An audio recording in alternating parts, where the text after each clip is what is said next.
Oh. Let's go. Oh, right. I forgot to make a thumbnail for it. I'll try it. Oh, man. Damn.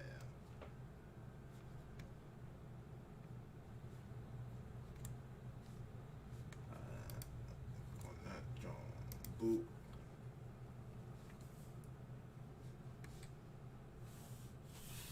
Alright,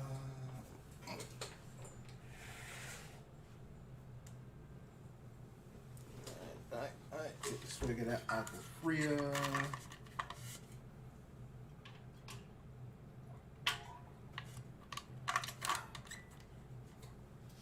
Oh, right, I forgot. I gotta change the.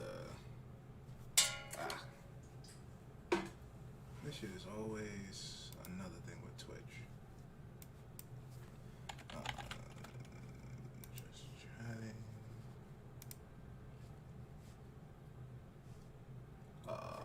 And we are going to ba-da-ba. Card with a light heavyweight bout between Ike Villanueva and But Nikolai before Mariano. hold on, if Bruce Buff is there, I can't interrupt him. Hold on, I'll give y'all your air hugs. Hold on. If it's Bruce Buffer, we can't interrupt Bruce Buffer.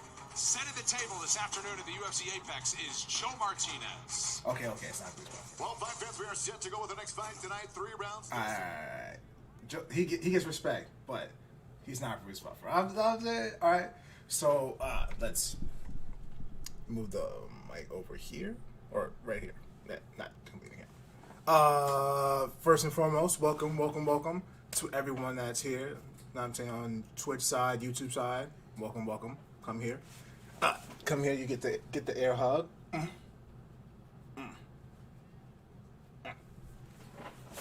I hope y'all feel that wherever you are, East Coast, West Coast, overseas. I hope you are in good health and in good spirits.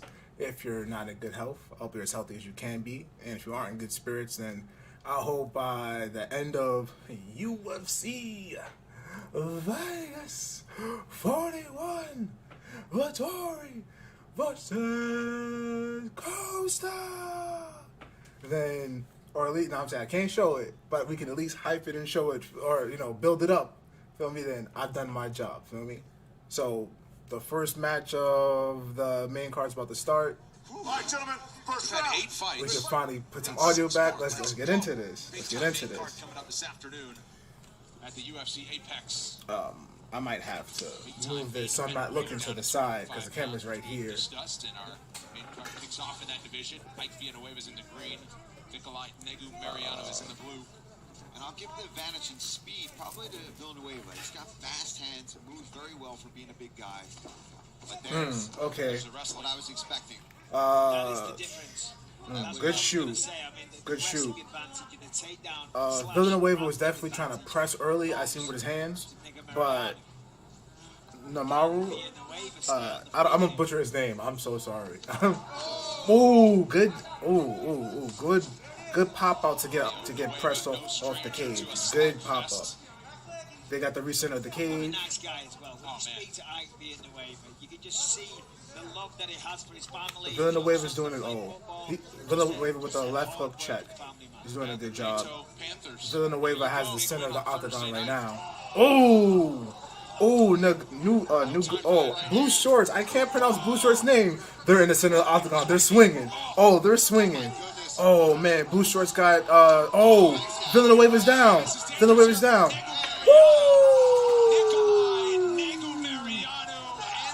Nigga Marugano or somebody's name. Good referee stoppage. I like that. The first match of the main card with a TKO stoppage. Good stoppage. When they let me see that replay. Let me see that replay before I get too high. Hold on. Let me see that replay. Yeah. Definitely when he went to swing, Villanueva tried to duck, but he got clipped behind. He's also still, Well, the one that dropped him was behind the ear, a legal shot, and then maybe some questionable stuff after that. Yeah, but good stoppage. We'll get the official decision next. Because he tried to shell up at the end, but when you're shelling up like that, you're like, let's say this is you're shelling up, he's shelling up, and the hammer fists are coming up top. If you're shelling up and the back of your head is here, when they're trying to hammer fist under from above, that's susceptible. That's an illegal hit. So you got to be. That's why it was a good stoppage to prevent that type of hit from happening. So heavyweights got to start the main card. We like the energy already. I'm glad we didn't miss nothing. Woo! Let me talk to us nice. Talk to us nice. I like the energy already. I need to. I don't know how to bet money. I know a lot of the bets right now are on the main card or the main event are leaning towards Costa, but damn, these notifications be hella loud though. But yeah, I think the betting lines were leaning towards Vettori last I seen them, but I don't know them going to light heavyweight. I don't know, because what all the words were that all right, it looks like the commission Costa. is not looking at the back of the head where they're looking at the monitors, but I don't think they're changing the results. Okay. So right now the commission is checking on the ending of the fight, but it should be clear. It's officially 1 minute 18 seconds. Round number 1. Referee Mike Beltran puts a halt to the bout. Your winner by TKO. Good TKO stoppage.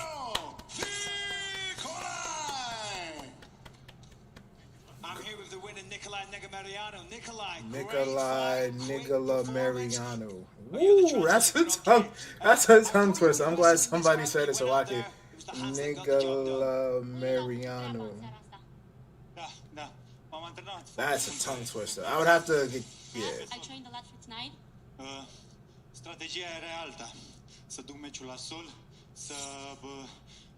să-l termin acolo. Dar au intrat brațele foarte bine în seara asta. The strategy tonight was to get him to the ground. So I think I didn't even have to. I was going to say you did put him to the ground pretty well. There's some talk. Well, technically, put him to the ground. To the back of the head. What do you say to that? It was during the shell up, so. Din lateral l-a lovit, nu l-a lovit în ceafă. Poate din. I was laterally from the side. That's what I think I did. Okay, well listen, either way, tremendous performance. Congratulations, Nikolai Negamariano, ladies and gentlemen. That's a tongue twister. That's why I don't discredit none of those announcers when you got to announce their names sometimes. Yo, them shits be crazy. That ass. What? Well, what a stretch upcoming for the UFC. Good start to the main card. Good start to the main card. For an ESPN Plus special presentation at UFC 267. But, and with it, an interim title bout with a backstory just about as epic as the fight itself. Yeah, I think they're talking about Peter Yan versus Corey Sandhagen. Peter, could you just give us your immediate reaction? That's a questionable one, too. Aljamain being the current bantamweight champion. Look at him just pressing on the head here. Like, it's... That's illegal. Completely illegal, Nate. And that would mean that if this fight is stopped, Aljamain Sterling would be the new champion. Which is crazy.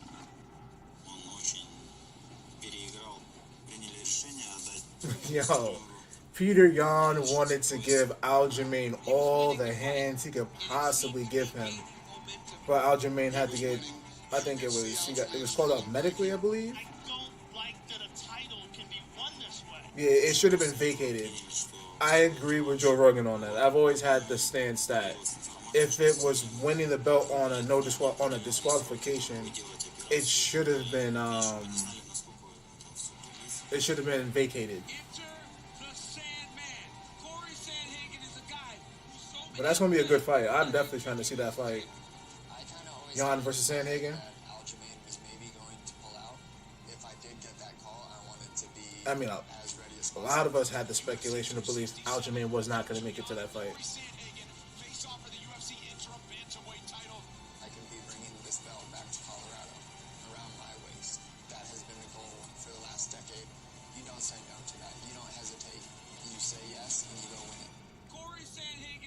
Sandhagen is definitely one of those fighters where you definitely believe that he definitely will be a champ in the UFC. He's got all the skills for it.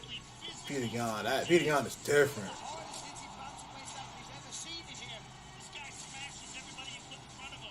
This is going to be a war. Peter Yan is a very good fighter. He's a very tough guy, and he's very, very tough. Who wants to see that dude stand across the octagon from him? I still think that I'm the best. Talk that shit. Yeah, how he caught Frankie Edgar with that jumping knee. Yikes. Tough to deal with someone who moves their feet so well, who's as long as I am, and who can grapple really well. That is not an easy task. Yeah, I'm sorry. I had Sandhagen beating Dillashaw when they fought recently. I had Sandhagen 3-2, but that's just me though.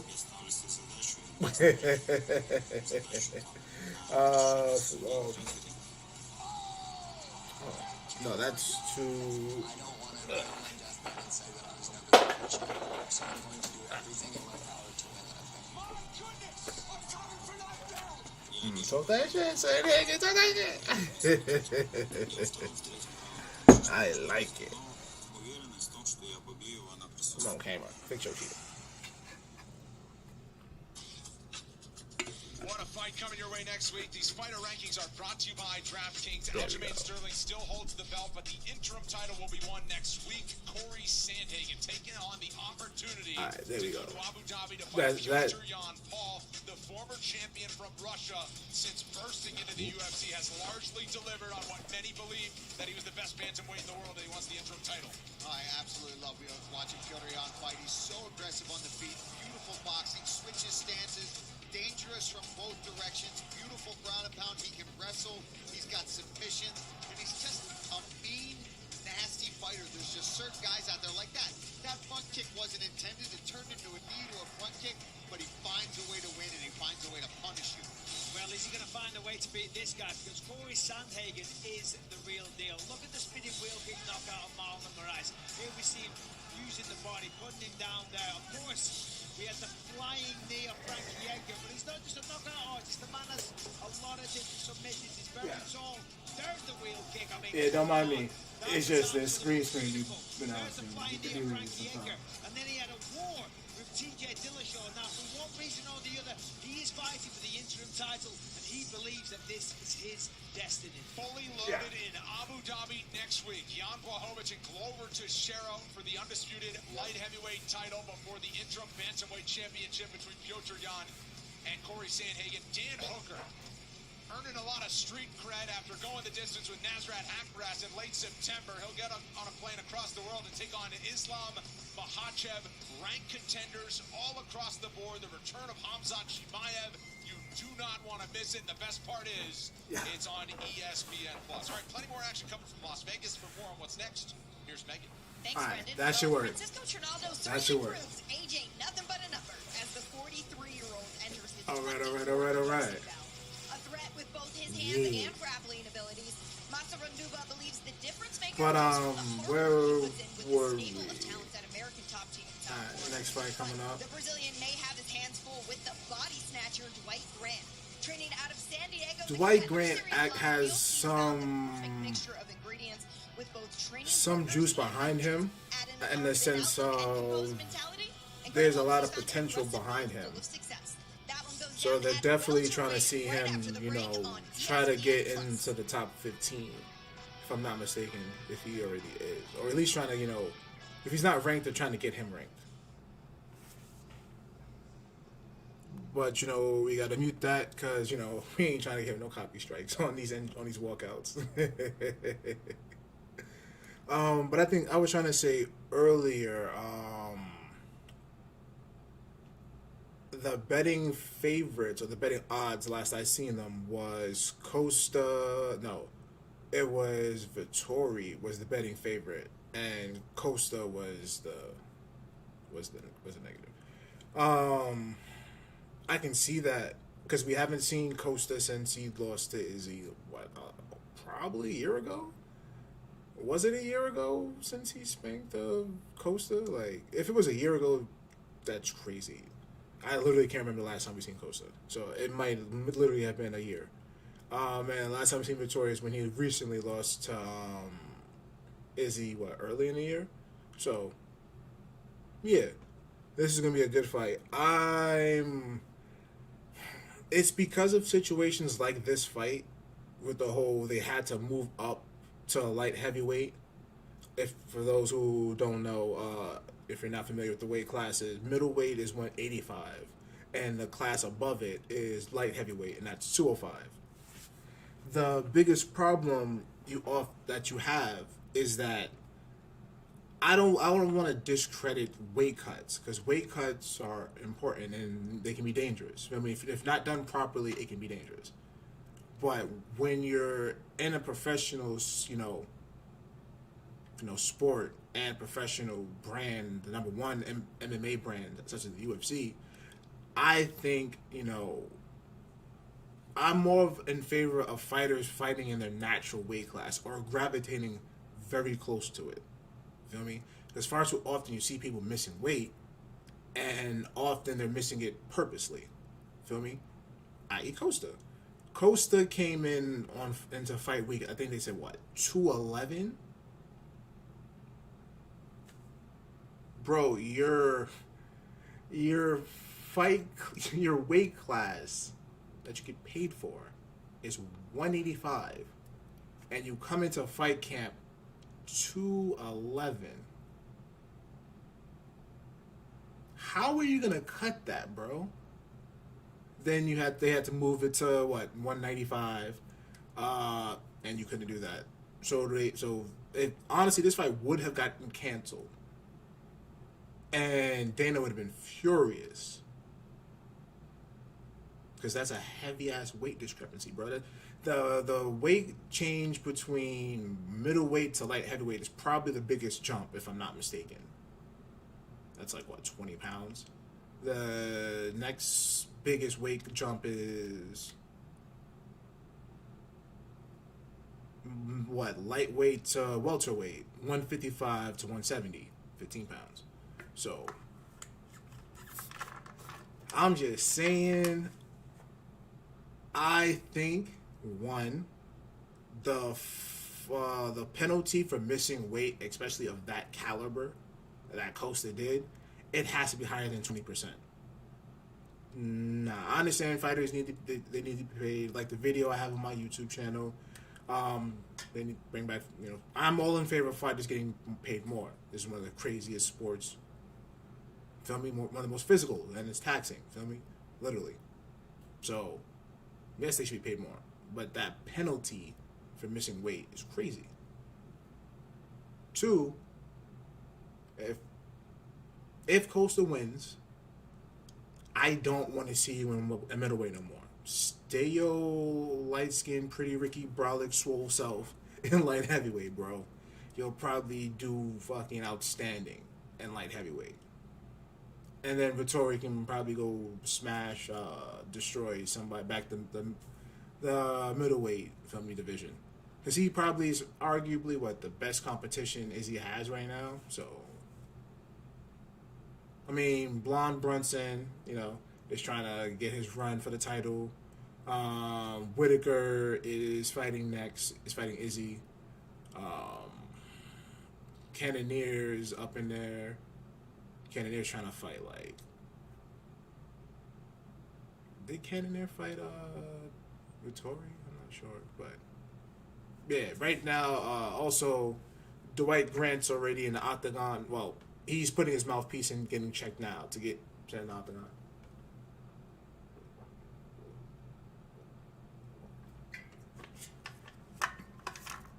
So that's what we're waiting on now. Once they're both in the octagon, once the announcements are made, we put the volume back up, baby. Because once again, we have to repeat ourselves sometimes, but we ain't trying to get hit on no music. Feel me? We're not trying to get on no music. But yeah, that's just my opinion in the whole Costa weight situation. I thought of making a video for it because I know it was a hot topic, but feel me?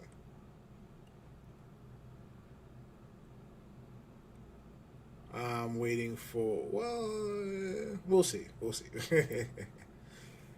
But yeah. Oh, yeah, technically there's a third point. Well, or the second option, there's an A and a B. The A is if Costa wins, stay your ass in light heavyweight.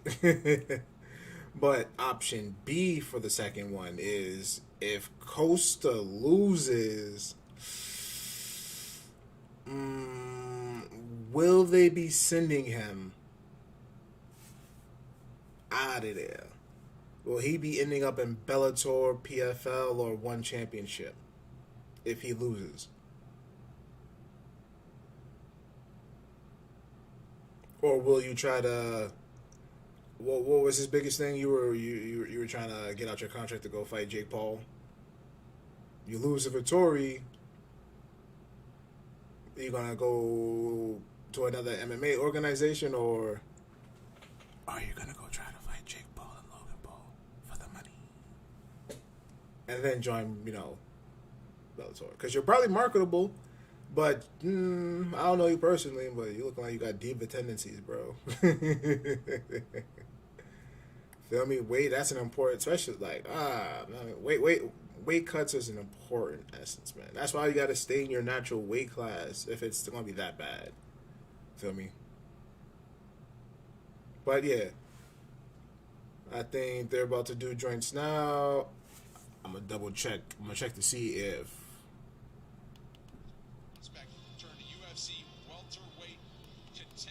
not yet. I'm gonna wait till they put the tail of the tapes up. That should be in like 8. Alright. Trinaldo versus Grant. Grant got a high. Damn, Grant got a 6-inch reach advantage. Let's see. Let's go. This in the UFC welterweight division. Introducing to you first, fighting out of the blue corner. His background, Muay Thai and Kung Fu. At 6 feet 1 inch tall, he weighed at officially 170 pounds. In 14 professional fights, his record stands at 11 victories with 3 defeats. Fighting out of San Diego, California, here is Dwight, the Body Snatcher Grant. And across the octagon, his opponent fighting out of the red corner. His background, kickboxing and jiu-jitsu. At 5 feet 9 inches tall, he weighed in 169 and 1/2 pounds. This veteran of 34 bouts holds a record of 26 victories with 8 defeats. Fighting out of the capital city of Brasilia, Brazil. Yes, Francisco Masaranduba Trinaldo. And your referee in charge of the action, Chris Taglioni. Chris Taglioni back inside the octagon.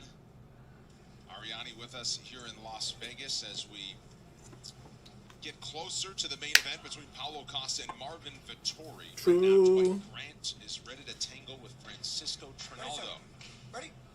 Fight. Close fight. Round 1. Let's go. Grant is your underdog in the blue at plus 120. Francisco Trinaldo, a small favorite in the grid. Grant with a nice right hook or right jab. Second UFC appearance in the welterweight division for Francisco Trinaldo has the center of the octagon. Grant's doing a good job of showing, movement already. I mean, we have our little, sheets here. Normally it's 1 or 2 sheets. His is about... Right. It's like team papers. Yeah, no, it's like an encyclopedia. Trinaldo tried to go with a left lower leg kick, but he got punished by Grant with a nice 1-2 combo. Trinaldo still has the center of the octagon, but Grant is making him respect his jab distance from what I've seen so far. Ooh, good jab with the good left jab, but then he tried to catch him with the overhand right. Trinaldo with a nice left jab or step up jab. Very rarely you find fighters more happy with that. Nice right hand. Yeah, that was nice. Grant went definitely with a nice right. Trinaldo having trouble with the range right now. Very much so. That 6-inch reach advantage is definitely giving Trinaldo some problems. Yeah, he's got to try to pump some feints and get Grant to overswing a bit. That or chop them legs out. but what we just seen with him chopping those legs out, it's a good chance for him with his reach to definitely punish with a good jab back. And that's also most people tend to forget. When you have length, your kicks have more range than your jabs. Feel me? So if you can properly utilize your leg kicks, you know what I'm saying, you can definitely use that length to your advantage. That's why Wonder Boy is such a problem for so many fighters. That's why most people don't like to fight Wonder Boy. Good lower leg kick by Grant. Ronaldo controlling the center, but struggling to land through the first. We were saying the same thing, chat.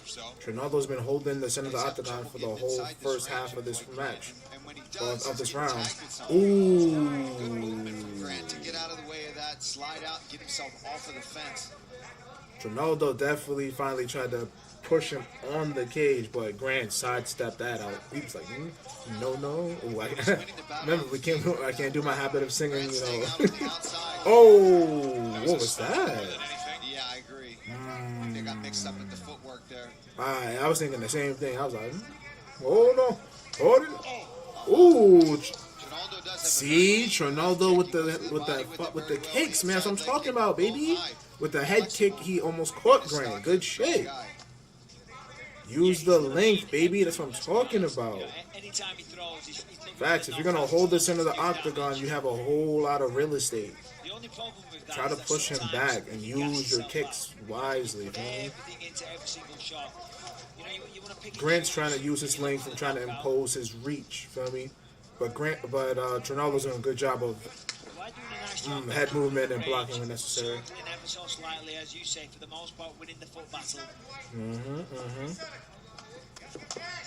Ronaldo's doing a good job. Ronaldo tried to go for a body kick. Grant smacked it down. But Grant... Grant has Ronaldo's timing. That might be what Ronaldo's trying to do is look for the counters. Ronaldo's trying to counter, but Grant has his timing. That's why Ronaldo can't counter properly.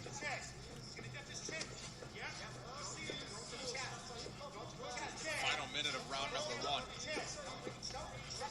See if Ronaldo tries to mix in a level change here, especially late in the round.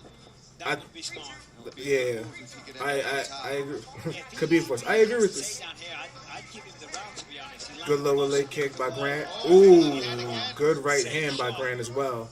Ronaldo tried to press and got clipped for it. Kind of just bides his time, moving in, pumps that right hand. Ooh, good partial head kick by Ronaldo. Grant kind of blocked it, but it was only partially blocked. Yeah, it can still rattle you. You gotta remember, when you're blocking the head kick, the kick can still, you know. Right hook too. Good job by Grant. Ronaldo found his range in the latter stages of round 1. I was just talking about that. Take that to round 2 after this. Good first round. I'm leaning. Nice work, boys. Sit. Good. Deep breaths. 3 deep breaths for me, okay? I think I'm leaning Grant 10-9. But not by a lot though. It's a 10-9, not a 10-8. Feel me? It's a 10. You could probably argue 10-9 either way, but I'm leaning 10-9 Grant.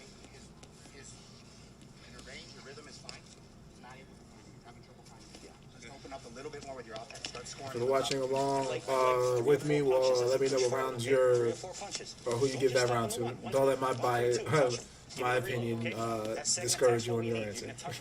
Keep playing with his lead hand. It's perfect. He can't reach you. Okay? He has to watch. Well, what Grant has to be weird. But I was partially wasn't listening. I was talking. I talked too much. I wanted to listen to the corner round. Thank you. Because Grant actually is doing a good job, but Ronaldo's kicks are beating your range. If Ronaldo has to take the risk of disguising his head kick in a 1-2 and then follow with a 3. But he's most likely either gonna get punished for it or he has to take the hit that comes for it or come with it. Was it more? Yeah, it was a lot. But that's just on the outside looking in, and it's the top of the second round. Outside a nightclub, about 15 times. Did they talk to you for Fight Lore? And 2 weeks after that, he was back in the gym training. It was insane. Wow. I'm telling you. Good partial right jab by Grant. Time. What happened? Right over here. We have Fingers up or close the fist. Please make sure he understands that. Okay? Keep him on. Okay? All right, so there's no eye poke yet. All right, so no, yeah, that's what I was wondering. I was like, I didn't see Grant eye poke. I was like, what happened? But that, you know what? But that's what I'm saying. UFC needs the Bellator gloves, man. Bellator's gloves are more curvy, instead of the UFC's ones are more. His fingers up. I mean, It's blink of an eye, a blink of an eye, and then the fingers are forward. Yeah. So, ooh, let's have the fingers pointing to the ceiling. No, Nobody fights. Cause I forgot whose fight I seen recently, but I seen somebody win. Ooh, all right, 1 minute. and partial 2 head second kick rounds. by Trinaldo, but it hit more of Grant's shoulder. If it would have rid up, ooh, that would have been good. Yeah, he was able to land the left hand quite a few times. Okay. Trinaldo's finding a way to beat Grant's range. He's in it now. Does some damage. Ooh, good left hand by Trinaldo. So like you said, not a whole lot of volume. Grant's just throwing his jab now. He's not really throwing it like with power behind it. He's just doing a check. Big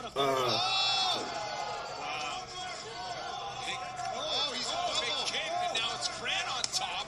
Trinaldo went for a head kick. Grant caught it crazily. Wow, Trinaldo just pushed him. Like, bro, get me back up, bro. Holy shit. I mean, just in the blink of an eye, it was crazy. Right? Trinaldo fake. You're not going to comment on how brolic Trinaldo fake is, though? Like, he's making them count. They're finding them all. that, let's send you straight. Throwing head kicks here and there as well. Damn. For the most part, being blocked. This is a good fight right here. I like this fight. This is a good fight. All right. That was a beautiful right hand. over All the right, top they're of both his sharing the center of the octagon right now. Grant has his back more to the cage.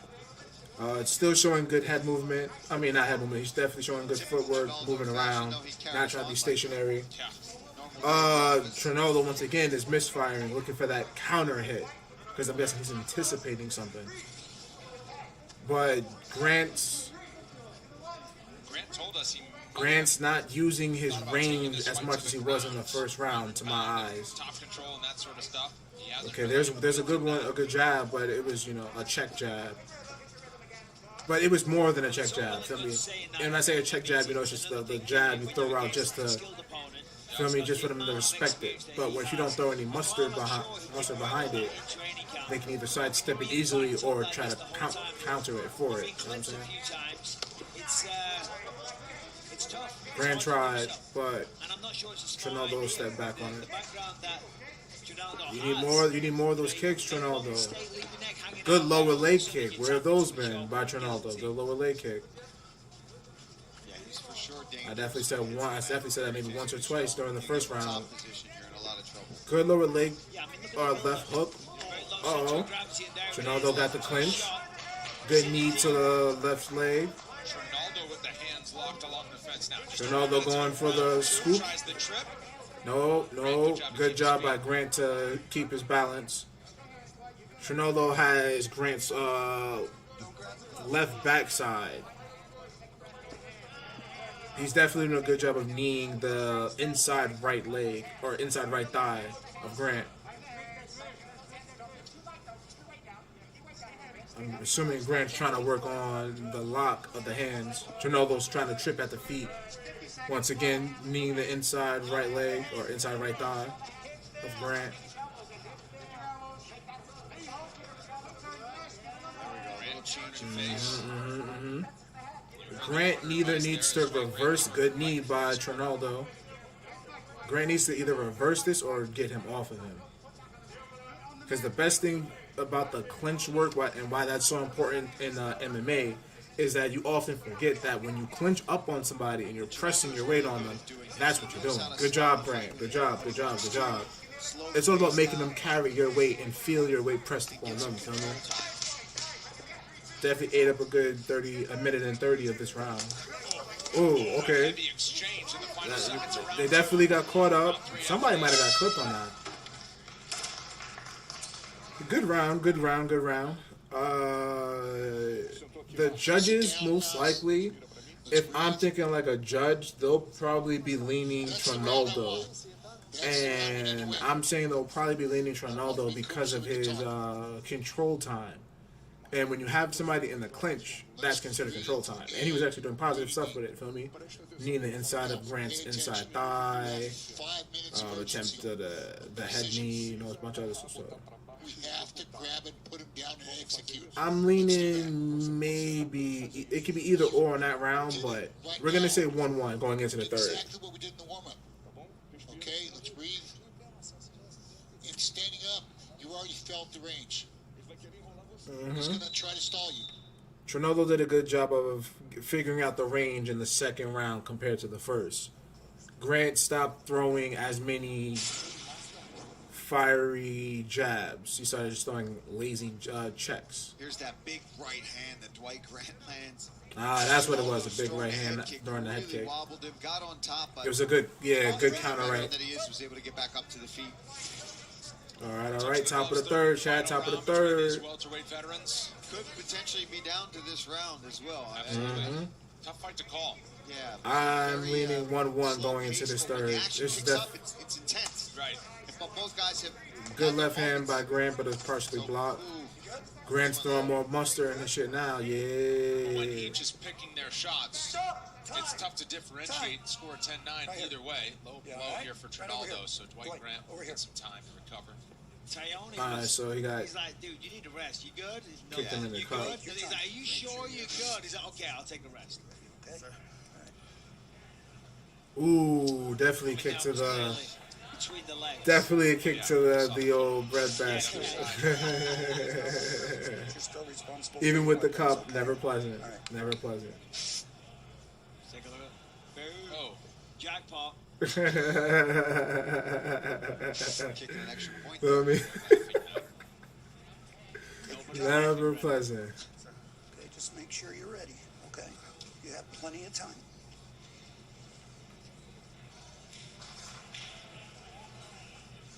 Those never feel good. Fact. You ready? 100%. Okay, wait right there. Oh. Be careful. We're in third okay? round. I don't know if it's 100%. Time in. Fight. We reset with 4.5 to go. I always never wonder. I'm like, it's the third round. I'm gonna milk this. And a finger. Oh, no, this bad one. Just by the reaction of Dwight Grant. And keep in mind the stern warning that was already issued to Trinaldo. God. Ring finger. Damn. Shit. You saw it immediately. God. That went deep in his eye. Oh, my God. Shit. Put this on it. See if that helps. So, yeah, that's so much better.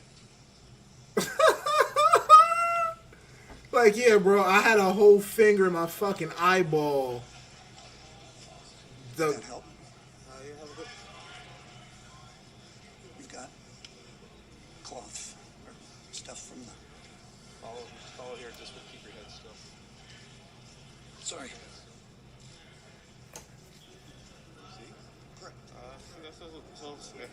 What's that? Okay. It's okay. Can you see? Yeah. Okay. Put that on there again. See. Just get some.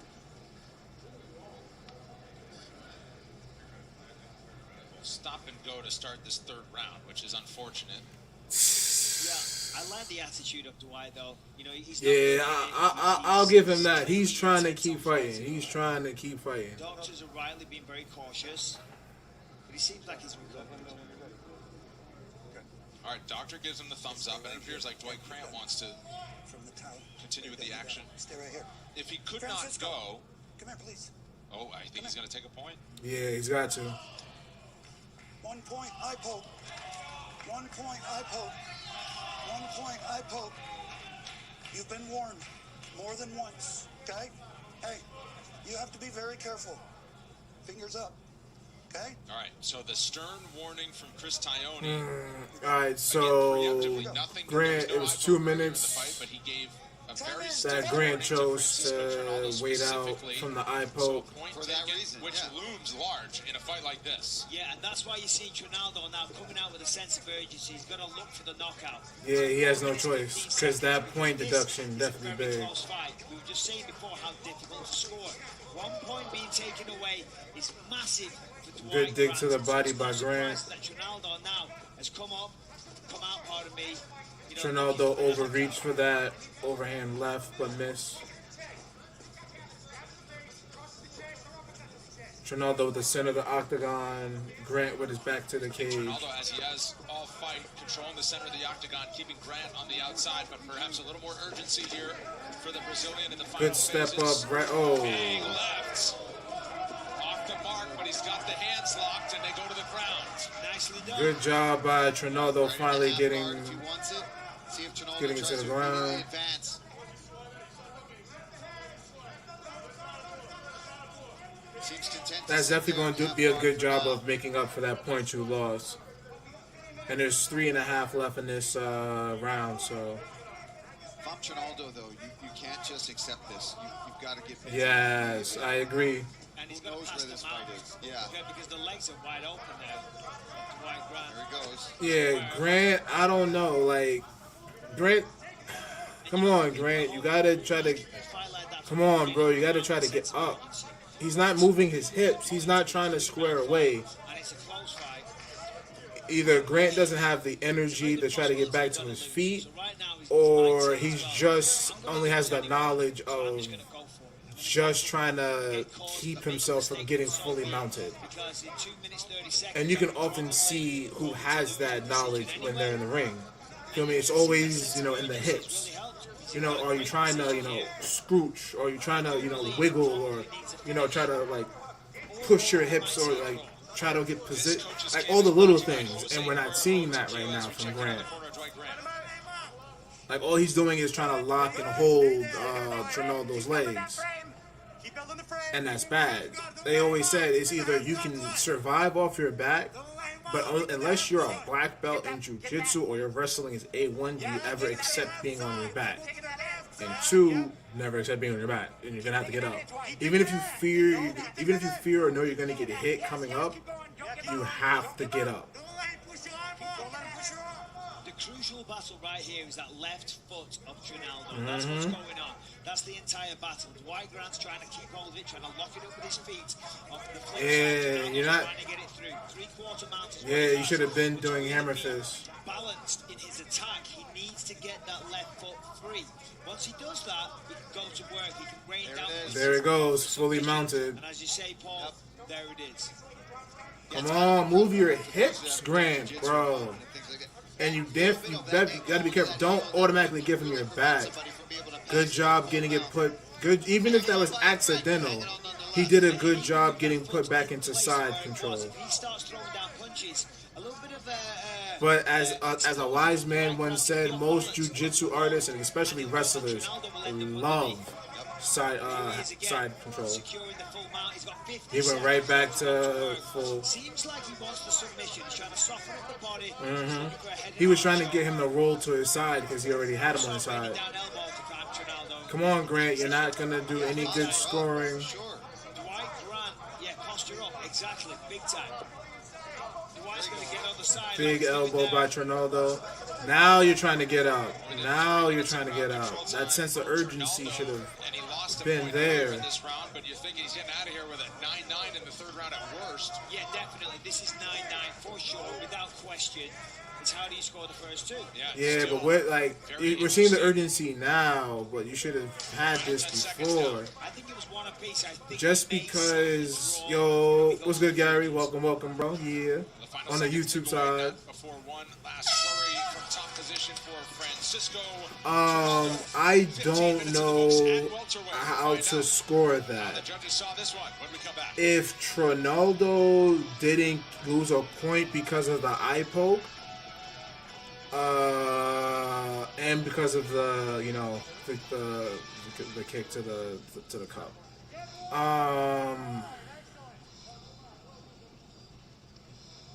I can see the judges either sending this split decision Grant or majority draw, and it all depends on that third. Because first round I gave to Grant, second round it could be either way, but I guess we can give it to Trinaldo probably. And third round, that's probably the most crucial. That deducting that minus a point from that eye poke was crazy. That's crazy. I give it to Grant to keep going because you can see him right now. Now his eyes closed. So hopefully it's not bad. Hopefully there's no like scratch on his retina or no tear on his eye. Because honestly, after Bisping, man, like I don't joke with that eye shit, bro. Nah, man. After you see a motherfucker be able to pop his eye out and be like, yeah, man, it's not as cut and dry as just scoring the rounds. There was that point deduction in round 3. Trinaldo lost the point for the eye poke, and a very closely contested fight. Joe Martinez. Yeah, this is either split decision Grant or majority draw. Just wanted to make sure he has it right. And then he, you know, Chris Tione has the sneak peek, so he knows. Yeah. We'll see. Yeah, I think this is majority draw or split decision Grant. Well, fight fans, after 3 rounds, we go to the judges' scorecards. Here are the totals. Judge D'Amato has it 29-27 for Grant. Judge Bird 29-27 Trinaldo. And Judge McCarthy has it 29-27 for your winner by split decision from Brasilia, Brazil, Francisco Massaranduba Trinaldo. I'm here with your winner, Francisco Trinaldo. Francisco, very, very close fight. Speak English, translator, anybody? Very, very close fight, and you had the point deduction in the third round. Where are all these 29-27s coming from? What? Eu lutei melhor, né? Andei pra frente o tempo todo. Eu meti o dedo no olho dele, vai desculpando aí. Não é o meu feitio. As a wise man once said, you never let it go to the judges, man. He said he fought much better. He was looking for the fight after him, and he was kind of moving away, running away. So he thinks that it was the takedown in the third. That 3 minutes of being in top position gave him that win, even with the severe how bad that eye poke was. So I'll give him his flowers. You know, shout out to Grant for being able to keep that fight going. Yeah, shout out to Trinaldo for that win. Yeah. That shows you takedowns are of big importance in MMA, man. Feel me? Ladies and gentlemen. Well, long-time UFC contender in the lightweight division has moved. Damn, Grant really needed to win that fight. Damn. Win at 170 pounds in the octagon as he goes the distance against White Grants. All right, folks, 2 weeks from today, you're not going to want to miss. Let's go UFC 268 is in 2. Oh man, that joint is in Madison Square Garden. Facts. Oh man, I would love to be able to go to that. If I had a sugar mom like, hey, yo, babe, you trying to take me to UFC 268? Yo,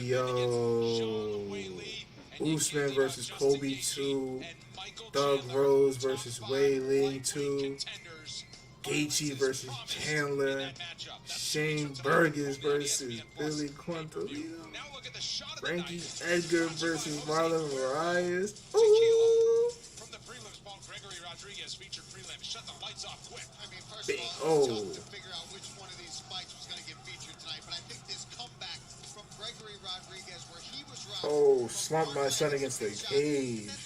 Good uppercut. Oh. Somebody against the cage like that and the ref pulls you off, that's worth noting. That was a big moment and 2 big wins in a row for Gregory Rodriguez. So fantastic. Yeah, he's certainly a middleweight on the rise. But back to the here and now and what's coming up next, and it's a fun scrap at featherweight. Quietly compiling an impressive winning streak, Sung Woo Choi made his biggest statement earlier this year, setting up today's intriguing matchup with surging veteran Alex Caceres. That's gonna be a good fight. Alex Caceres has been on the UFC roster for more than a decade. Yet it's now at 33 that he's hitting his fighting prime as he enters tonight's meeting on the heels of a 4-fight winning streak. But after victories over Steven Peterson, Chase Hooper, Austin Springer, and Kevin Crew, Bruce Leroy will be put to the test again. Bruce Leroy, I like it. I like it. Most recently scoring a spectacular knockout of Julian Erosa in June. Coming up next, Alex Bruce Leroy Caceres takes on Sung Woo Sting Choi. I like it. I like it. But you know the vibes. We don't be playing no walkout music around here. Definitely not trying to get hit with that. How we feeling? I wish I had some munchies. Alright, we're gonna try to make a bathroom break real quick. We're gonna use the bathroom. We'll be back in 30 seconds. Yeah.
Yeah. Alright, we back, baby.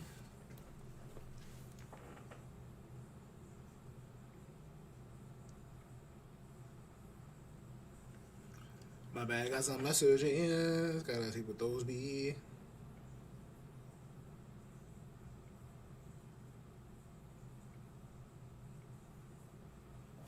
Yeah.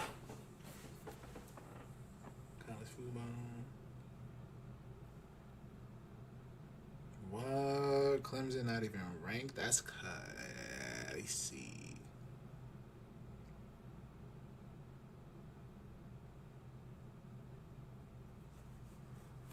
Alright. Bruce Leroy about to come out.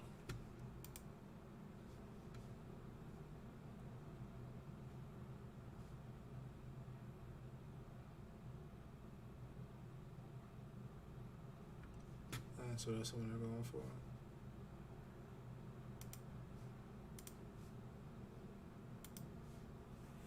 Oh man, it look cool. You know what I'm saying? Alright. Alright, there. Bruce Lee put his mouthpiece in. I'm guessing this is another fight of whoever wins this fight definitely will become ranked. So this is going to be a goodie.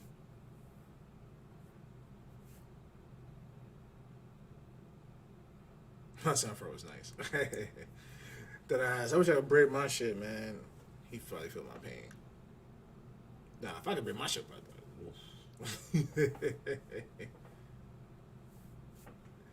Alright. Once the tail of the tape starts up, we'll put the volume back up because y'all know the vibes.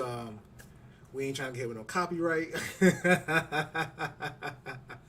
Feel me. So once that starts up, there we go. Alright. In about 2-3 seconds, we'll get to this fight because I think this is the third fight of the main card. There's one more. There's the co-main, and then the main event. Fighting out of the blue corner. This mixed martial artist in 6 feet even. Weighing in officially 145.5 pounds. In 13 fights, his record stands at 10 victories with 3 defeats. Fighting out of Gangneung, South Korea. That's a good record, 10-3. Sting Choi! And across the octagon, his opponent fighting out of the red corner. A freestyle fighter standing 5 feet 10 inches tall. He weighed in at the featherweight limit, 146 pounds, and holds a record of 18 victories, 12 defeats, and 1 no contest. Fighting out of Miami, Florida, here is Alex Bruce Leroy Caceres. And your referee in charge of the action is Jason Herzog. This is going to be a good fight. Jason Herzog, I can see it. This is going to be a good fight. Matchup at featherweight. Somebody's going to get stopped. I see it. Somebody's going to get stopped, chat. I see it. I see it. Somebody's going to get stopped. The underdog of greater than plus 200, Alex Bruce Leroy Caceres. Caceres is in the white. Good lower leg kick, partially checked by Bruce Leroy. Ooh. Good head kick by Bruce Leroy. Good lower leg kick or leg push by Bruce Leroy. Choi with a head kick, but it was missed. I feel like we're in for a real treat here. Yeah, this is going to be a good fight. These two, let it go on the feet. We're for sure in for a show. And by the way, Alex Caceres really rounded out his grappling game as well. Last time we saw him against Kevin Kroom, Kevin Kroom came in looking to take him down and control him on the ground. Caceres ended up dominating. Good lower leg kick. Ooh, by Bruce Leroy. Cho definitely tried to counter it, but Bruce Leroy got out of there. A lot of those kind of guys down. And if he wins tonight, being on a 5-fight win streak, I think he can't help but give him somebody a little bit higher up in the ranks and see how he handles himself. He's been around long enough, he deserves that. And that's exactly what this fight is, right? Let's see how good Sung Woo Choi is after his 3 straight wins. Ooh, good. God damn. Oh, Cho definitely tried to push, but Bruce Leroy got out of there. Good feet, good head movement, good way to get out of there. My son got a fro, but he got a silky on. That shit invisible, baby. Caceres no stranger to smiling in the octagon. Ooh, good clash up. Cho is holding the center of the octagon, but they're definitely pushing each other back and forth. Ooh, good right hand by Cho.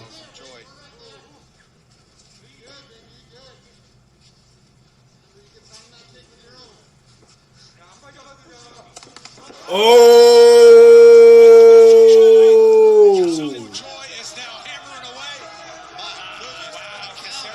Bruce Leroy went for the body kick. Oh! Illegal knee. Herzog says that was an illegal knee. Illegal knee. Now, I know he was scrambling to his feet. Let's see. I think it was pretty close, though. Yeah, that's no, down. firmly on the ground. Yep, right knee down, no question about it. I think it landed in the chest, though. Well, a great job by Herzog to stop it right away. Just a little time. Come here real quick. Oh, no, that's all face. Yeah, that got him.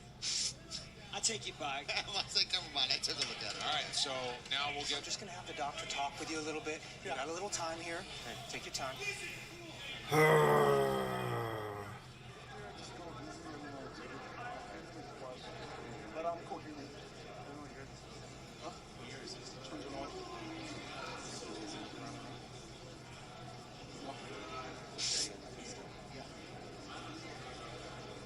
Clearly to the face. I take that back. That knee was dead on the chin, and that ref was good job. He was on that ass like a parent fucking catching their child do wrong. Yeah, so Caceres, you could see, was affected as he walked away, kind of stumbled away. Come here. I need you to translate for me. No, you're fine. Stop. I need you to translate for me, okay? This fighter was down. You need him while he was grounded. That is illegal. You understand, yes? Okay. I'm going to be taking 1 point from you. Okay? You do not continue this again, okay? Okay? Come here. Back-to-back matches. of a point being deducted in a round. He's one of the best referees in the game. I mean, But it's very warranted, though. It's very warranted. And he keeps Caceres in this fight, right? Giving him time to rest up, taking a point, leveling the playing field for a blatantly illegal shot that Choi, granted, did not do on purpose. Yeah, it wasn't warranted. Well, I mean, it's not that it wasn't warranted. It was It didn't get shown on camera. A moment ago, Caceres and Choi made eye contact, and Caceres bowed to him out of respect. And it just shows the martial artist that Caceres is and the respect that he has. Now, all that out the window.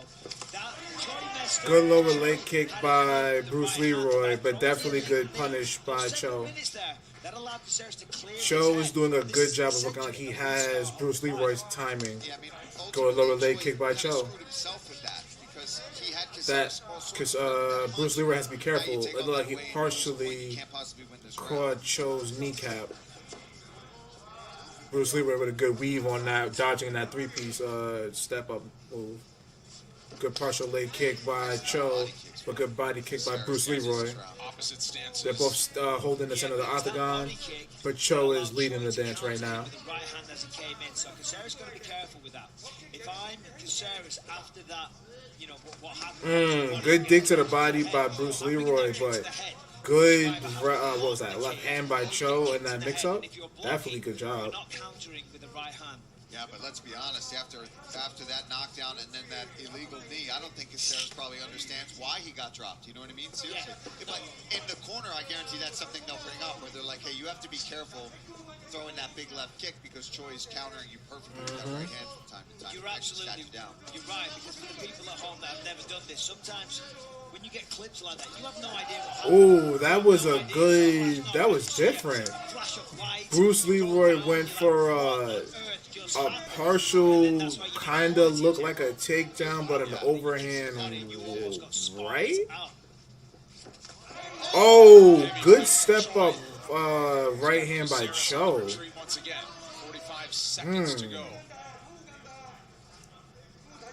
This is a competitive ass fight. I like this. Bruce Leroy definitely managed to block that head kick. 10-8 for Caceres, or it could be a 9-9 depending on who the judges give the rounds. Good body kick by Bruce Leroy, but it's partially blocked by Cho. Well, if it's 10-8 after one round, that's ridiculous. But I honestly believe so far this round belongs to Choi. So this is going to drop him badly. Yeah, and he's connected a couple of times. Not like Caceres hasn't done good work. Of course he has. He's in this fight. But if I'm scoring it, it's 10-9. Notice again, Michael. It's the exact thing you're saying. He's got to watch out for. He throws that left kick. Now that time I think it was the inside leg, but got countered big time with the right hand.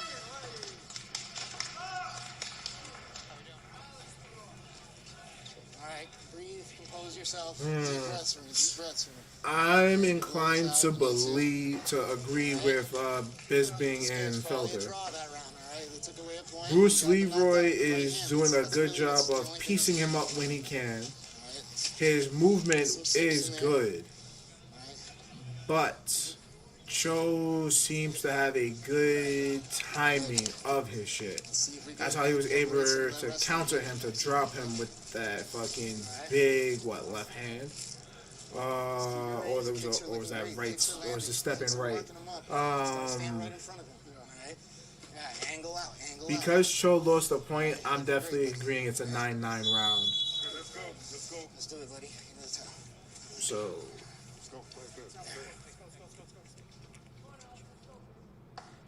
I don't think this is going into the third.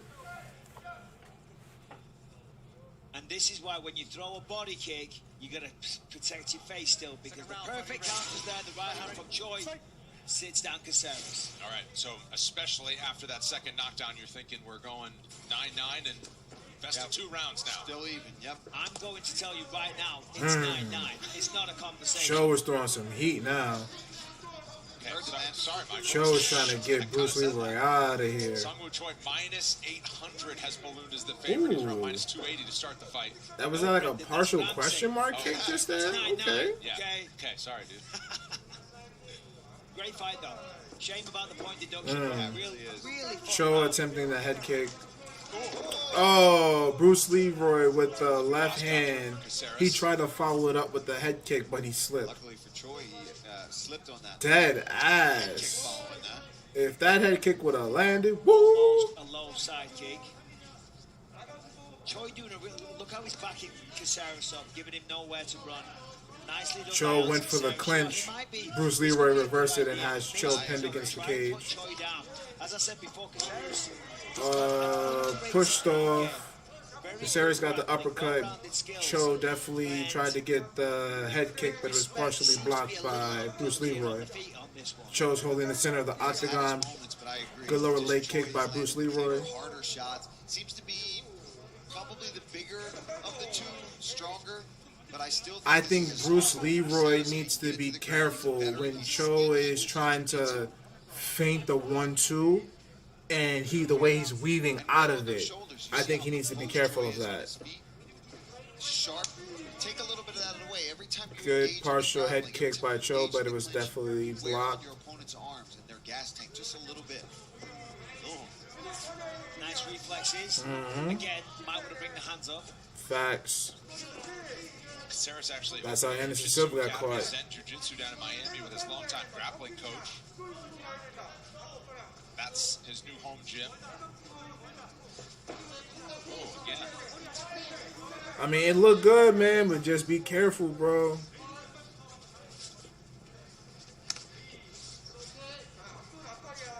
I'm surprised. I thought either Cho was going to try to pack him up.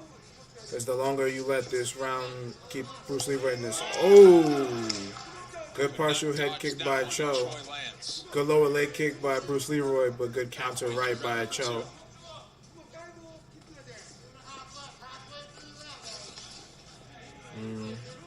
Good weaves on Bruce Leroy. See, Caceres is having fun now. You see the smile on the face. He's settled into a groove. You know, he's going in and out. He's using his good left hand by Bruce Leroy. He doesn't allow the fight to slip away. That was good trade. But I'd give Choi the slight advantage in this one. He's pressuring. He's controlling the octagon. Okay. This is good. Bruce Leroy has. Bruce Leroy's going for a human backpack. Bruce Leroy is going for a human backpack. If I'm Choi, I'm turning to my right, scraping those toes of Caceres right into the fence to try to get him off of me. Let's see. There he turns to the right. Caceres still on the back, still with the ball. Oh, he got him under the neck. He tapped. Oh! Bruce Leroy with the human backpack into the rear naked choke. Let's go. Like, yo, how fast did he immediately go into human backpack after, like, he got the clinch? Yo, like, I need to see this replay again. Got him against the cage. As soon as he got him against the cage. Got the back. Got the top hook. Got the left hook in. Immediately hopped over and went for the human backpack. Here it is. Choi knows what he's doing. He's trying to defend. He's trying to get 2-on-1, but Caceres gets it in from here. Got the body triangle in. Got the hooks in. Got under the chinny. Get that tap, baby. Good shit. Good job. 5 in a row for Bruce Leroy. Good shit. Cho looked it good, but Bruce Leroy did his numbers. We'll hear from him next.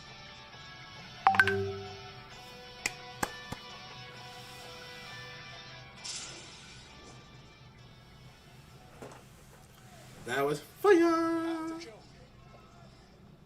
That was a good fight, Chad. He said that someone's gonna get put down. He's got choked out.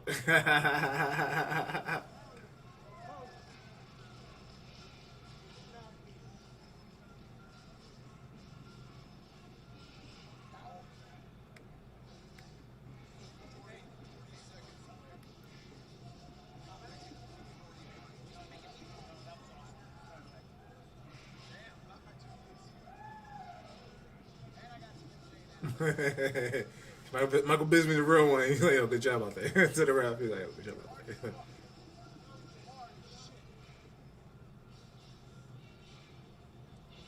Don't be discouraged, Cho. You definitely had a good showing, my guy. Definitely had a good showing. Just now, you know, clinch game is important, man. Clinch game is important. George Sedano, and then on Tuesday, catch DC and RC featuring UFC legend Daniel Cormier and Super Bowl champion / UFC superfan Ryan DC and Clark. RC. Shows to be streamed on ESPN Plus, and you can also watch DC and RC on YouTube and listen wherever you download your podcasts. Alex Caceres getting it done. Here's Joe Martinez to make it official. Ladies and gentlemen, the rear naked choke submission comes at the official time. 3 minutes, 31 seconds. Round number 2. We have your winner, Alex Bruce Leroy Caceres. I'm here with the winner, Bruce Leroy. How are we doing, buddy? Listen, incredible fight, and you showed the importance of having well-rounded skills. But talk me through that first round with the whole point deduction. Well, I didn't know what happened, honestly. He hit me really hard. I went to the floor. I saw he try to climb up on top of me. Then all of a sudden, I felt another shot. I didn't know what it was. And yeah, I flashed. I'm like, oh crap, this might be it. But then I gained my composure like almost right away, and I was ready to go again. The referee stopped it and gave me some time to recover. But yeah, it was definitely, I thought I was going out for a second, but the fight in me is a little stronger than that. Well, as I said, you showed the importance of having well-rounded skills in the second. Nah, Gary. It's the main card. Main card started at 4. It was definitely an option. We knew he was going to press forward hard, and if we missed on one of those hooks or crosses, this is the third match of the main card. And take his back and choke him out really quick. Well, I love the display of martial arts. I love the respect shown between you both. I look forward to seeing you fight again. Alex Caceres, ladies and gentlemen. Well, the veteran in his 25th UFC appearance is showing the best form of his career. 5-fight win streak, and he notches win number 7. Facts. Give Bruce Leroy his flowers. And shout out to Cho, too. Cho definitely had a good showing. Break some news here, and that is to announce what's coming up as we kick off 2022 on pay-per-view. Woo! 2022, man. That card looks crazy. Francis versus Cyril Gane. Figueiredo versus Moreno. Cannonier versus Brunson. We were just talking about that earlier. Michael Morales versus Gales. Greg Hardy versus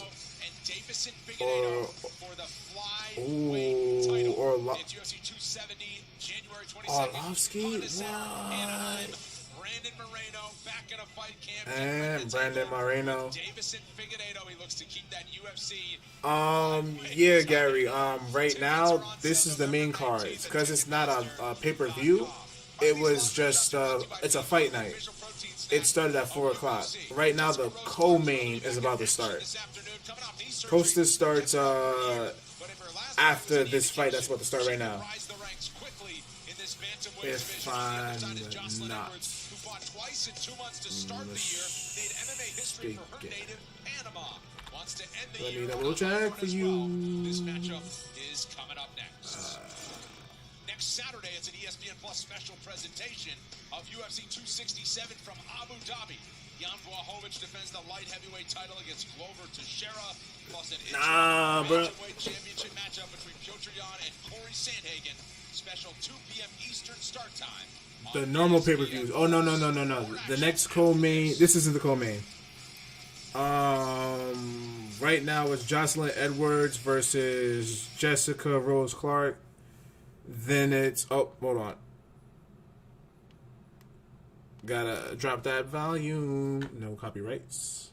Grant Dawson versus Ricky Glenn. And then it's Costa versus Vettori. So yeah, you thought, yeah, if it was a normal pay-per-view, Gary, you would have been good. Yeah, but you only missed the first 3 matches. The first one was probably the best one. It was a knockout, a heavyweight knockout, first round, glorious. Second round, split decision, And then the third fight, which just happened, Bruce Leroy, rear naked choke, glorious. Glorious, baby. But in 2 weeks, though, UFC 268, Gary. Don't forget, if you're still here, Gary. UFC 268 is in 2 weeks.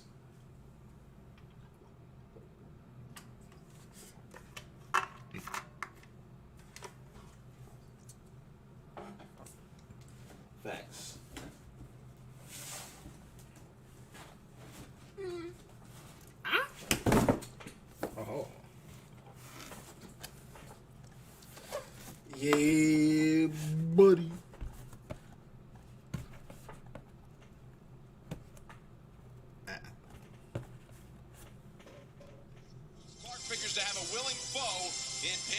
Jocelyn Edwards in a bout between two rising bantamweight prospects. Man, Jessica Clark looking In January, Jocelyn Edwards came seemingly out of nowhere to score an upset victory over China's Wu Yanan and kick off her UFC career in style.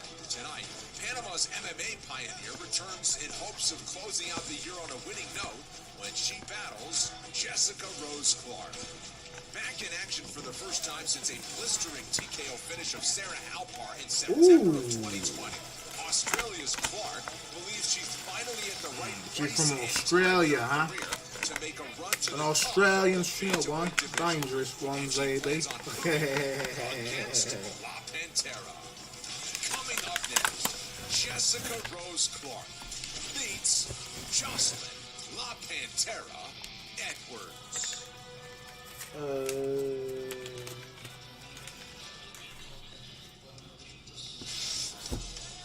right, back to the apex. Let's go. Oh.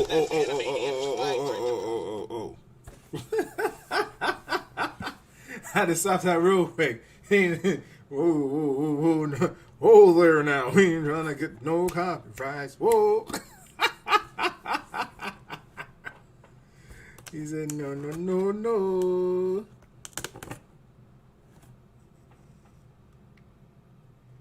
My package came though. Ooh.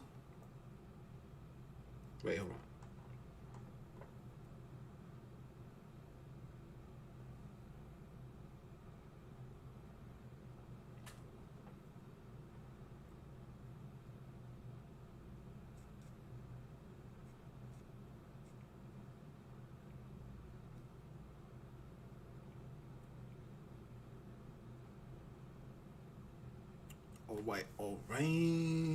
All right, right now, Jocelyn Edwards is getting all mouth guarded up.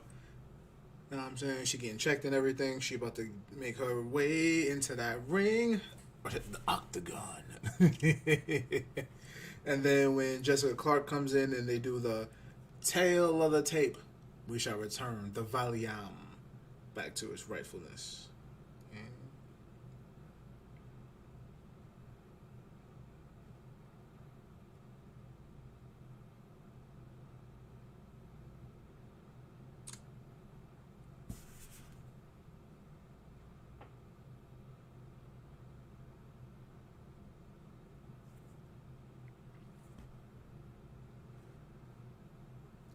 Missy Jaws.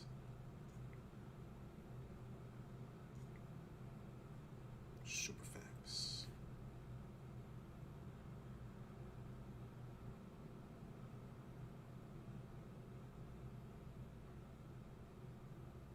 All right. Here comes Jessica Rose Clark, the Australian.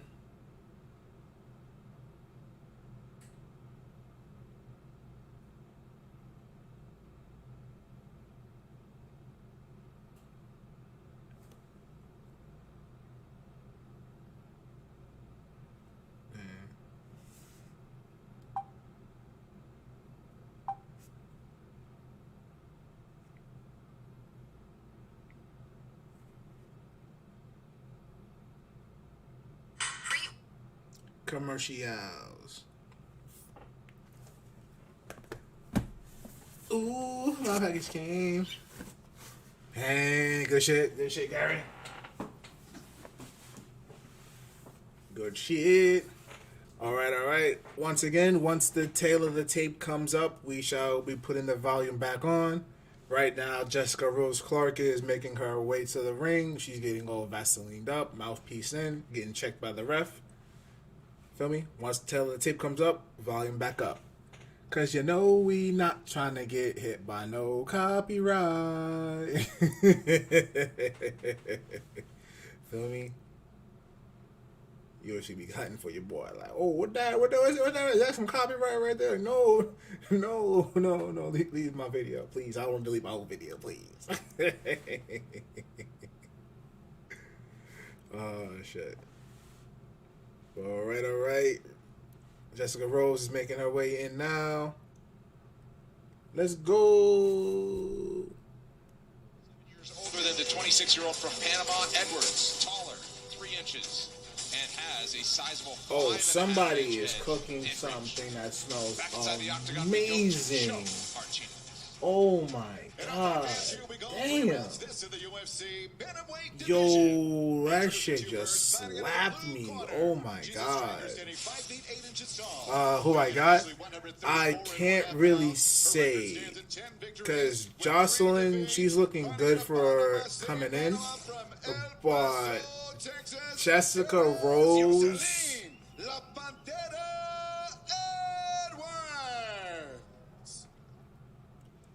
If Edwards does good, then she's going to raise her stock.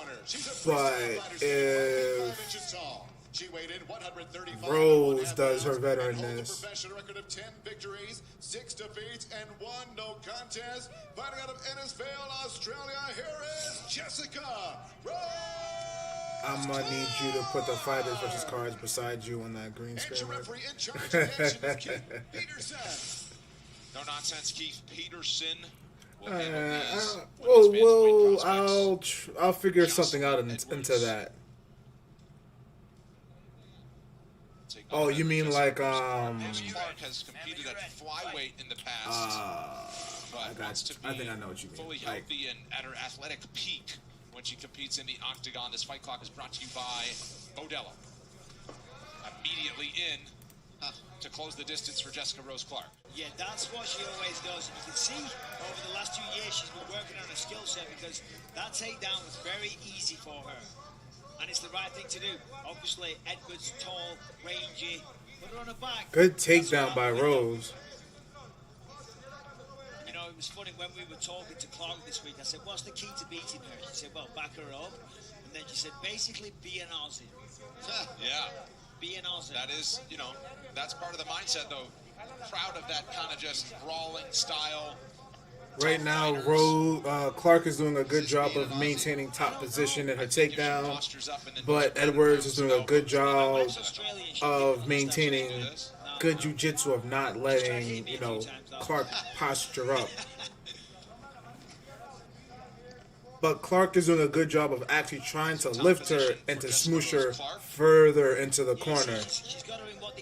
Because what you want to do, if for most people that don't know, is that when you're in the top position and you're trying to scrooch them further into the corner, what you're doing is you're making their neck crease up, feel me?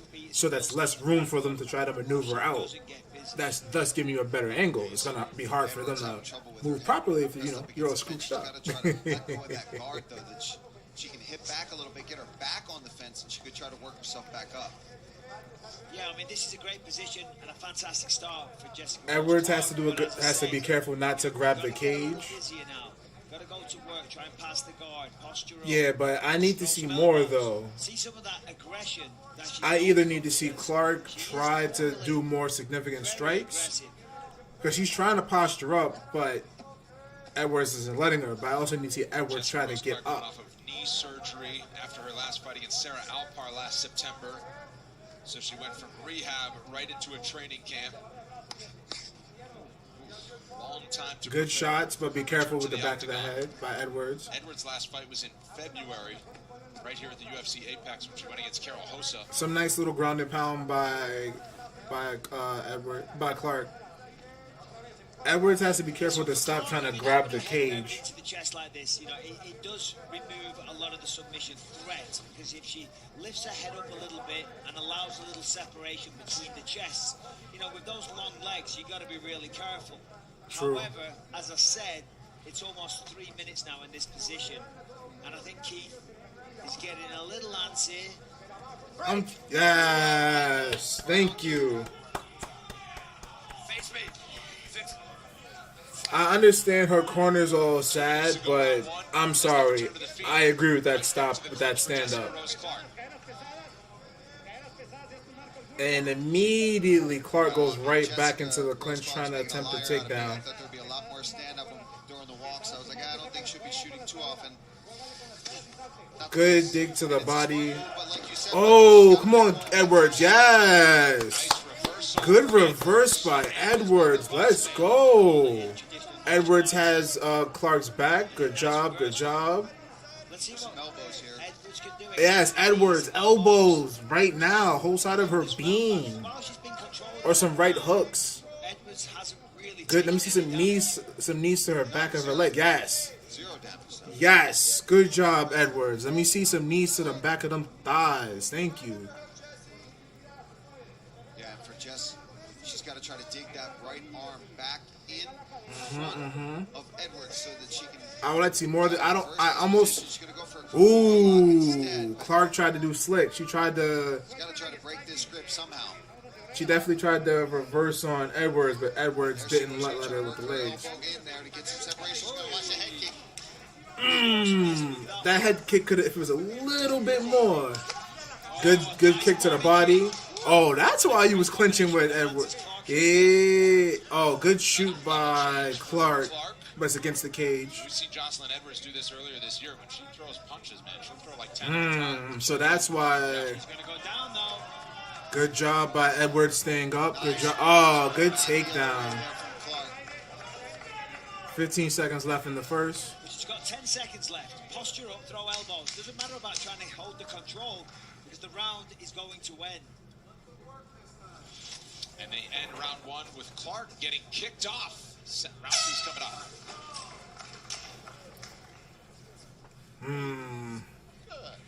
Have a seat. Chris Hansen voice. Have a seat. Have a seat. Here's your water. Let's get that heart rate. I think they're gonna most likely give that to Jessica Rose. Of course. I'm gonna say that's gonna be a 10-9. I'm not gonna say a 10-8. A 10-8 would be if Edwards got dog walled. Feel me? So essentially, that's just a 10-9. The 10-9 is that the ref stood it up. Feel me?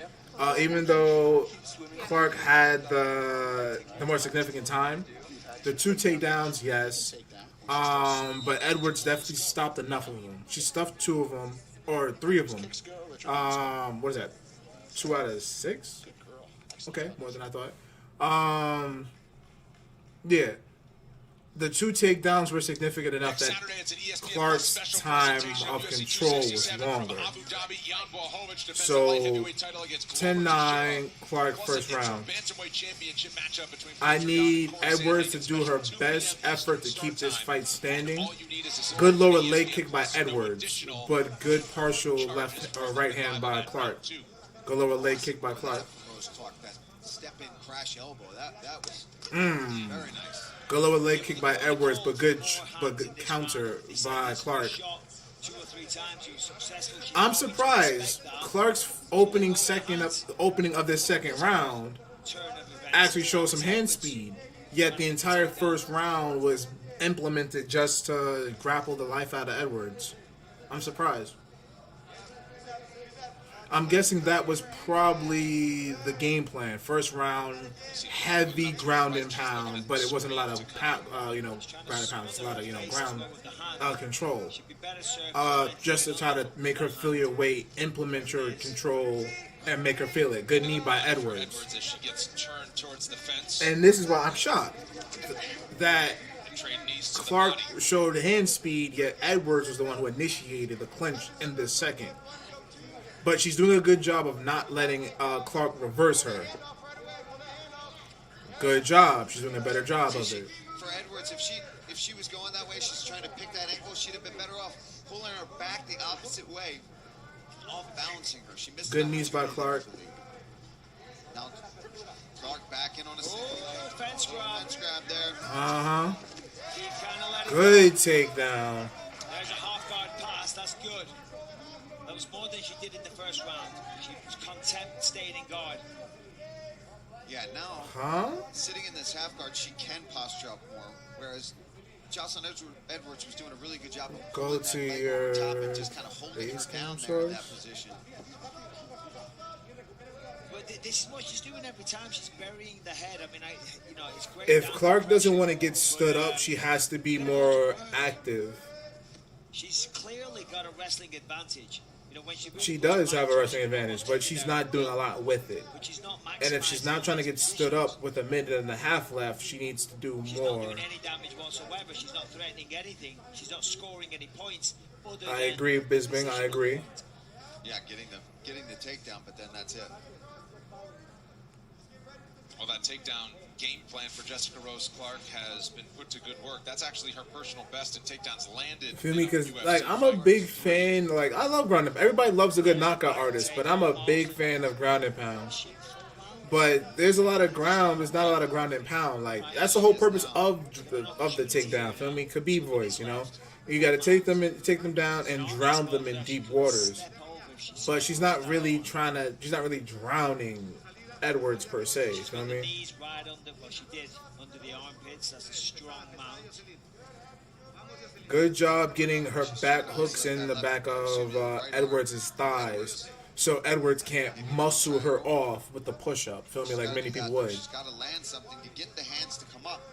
That's how you set up that arm triangle. If you can get on top, you get into a mount position like this, that's all well and good. But if I feel you start addressing my arm, I'm just going to fight that tooth and nail. If you punch me in the face or elbow me and I cover up. Yeah, that's what I'm saying. Like, she has the ground, she has the top position, but she's not doing. She's winning the positions, but this is like what you do to someone. If someone was attacking somebody in the street and you wanted to hold them down until the police got there, this is what you do.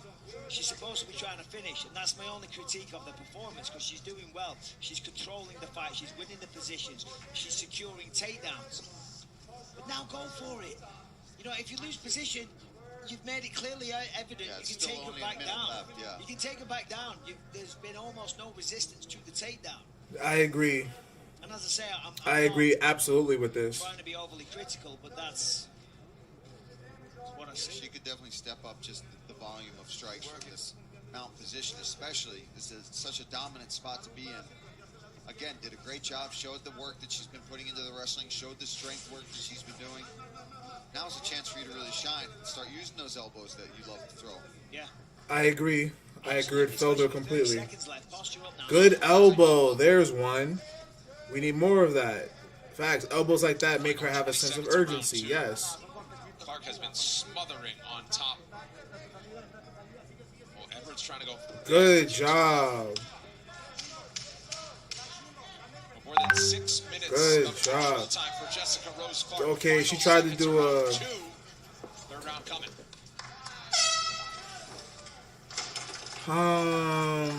Again, I'm gonna guess that's another 10-9 round.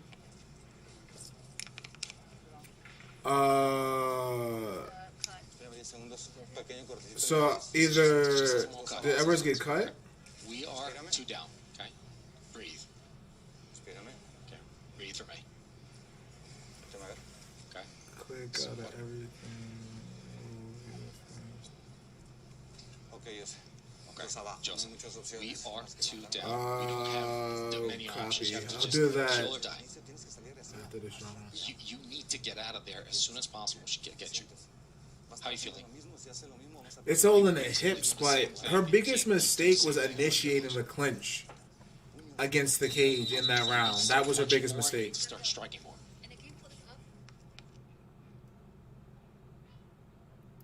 Because you don't want to just throw your hands all wildly, because that's how you're going to immediately get yourself taken down easily.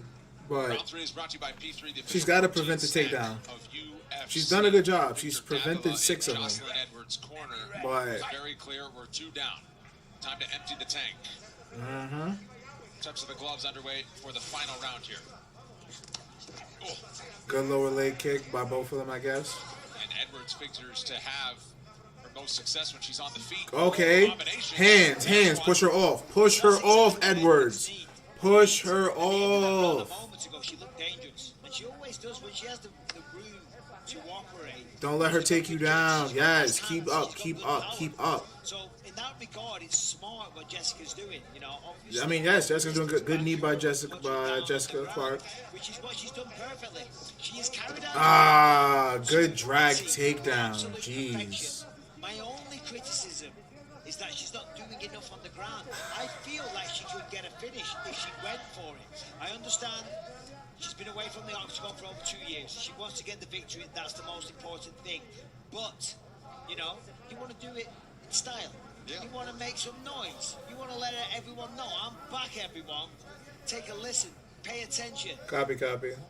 I'll just make a different Blood on the face of Edwards as well.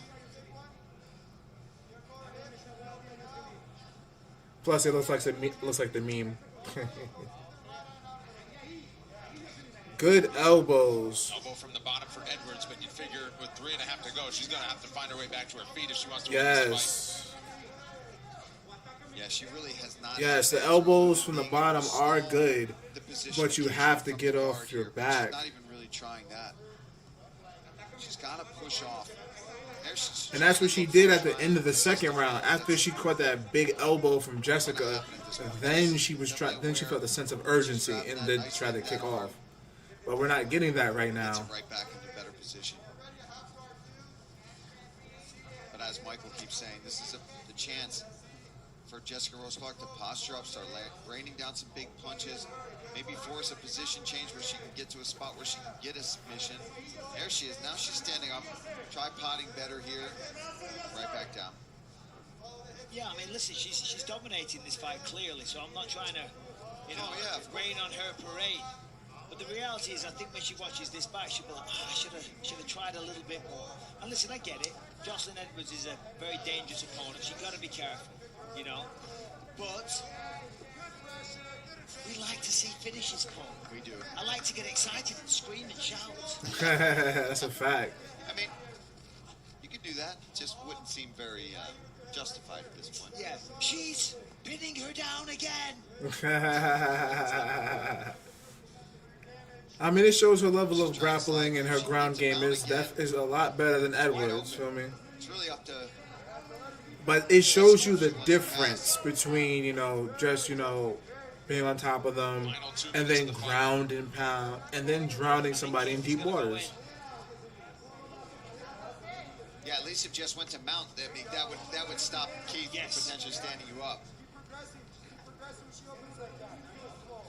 4 takedowns of personal best. Facts. If you're gonna live the side control life, we need more ground. We need more elbows. Like, wanted to emerge with a win and no injuries, so she could stay busier as she goes forward in the bantamweight ranks. And for Jocelyn Edwards, this is a really frustrating fight. Really frustrating. Oh yeah. I've been there myself, and someone's on top of you like that. I like Tim Kennedy, that doesn't want to fight. Just lie on top. No, that's the screen, Gary. Hey, but listen, she's winning. It's going to be a clear 30-27. The most important thing is getting the victory. She's going to do that, and after 2 years away from big the elbow. It's impressive. She's came back certainly with an improved skill set. The wrestling has been very impressive. Yeah, she just didn't get the finish. Another takedown. Well, that's 5, I believe, after they notched that one. I mean, good. There you training go. with Daniel Cormier, and you can see that.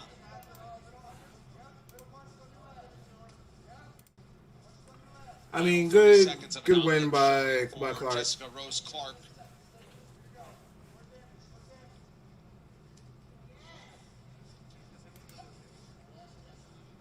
And for Jocelyn Edwards, if you want to learn lessons when it doesn't go your way, well, it's going to be ground game, right? Yeah, clearly, because she's known as a good striker that can put combinations together and throw some powerful strikes, but more than 10 minutes of ground control time as Jessica Rose Clark polishes off her return good to the fight, octagon. good ground game. Jessica Rose Clark and Jocelyn Edwards. Not much. We'll have the Nothing bad to say about next. it.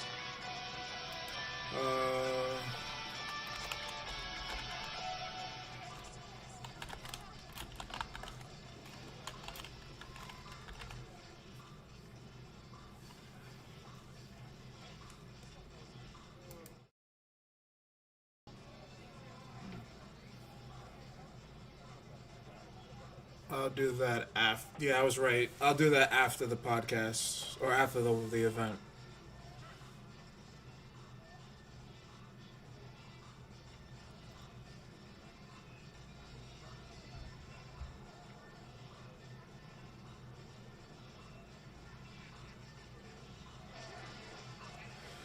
But yeah, all in all, good fight. Oh man, that looks hella good. Oh man, bro, why did I look at my screen?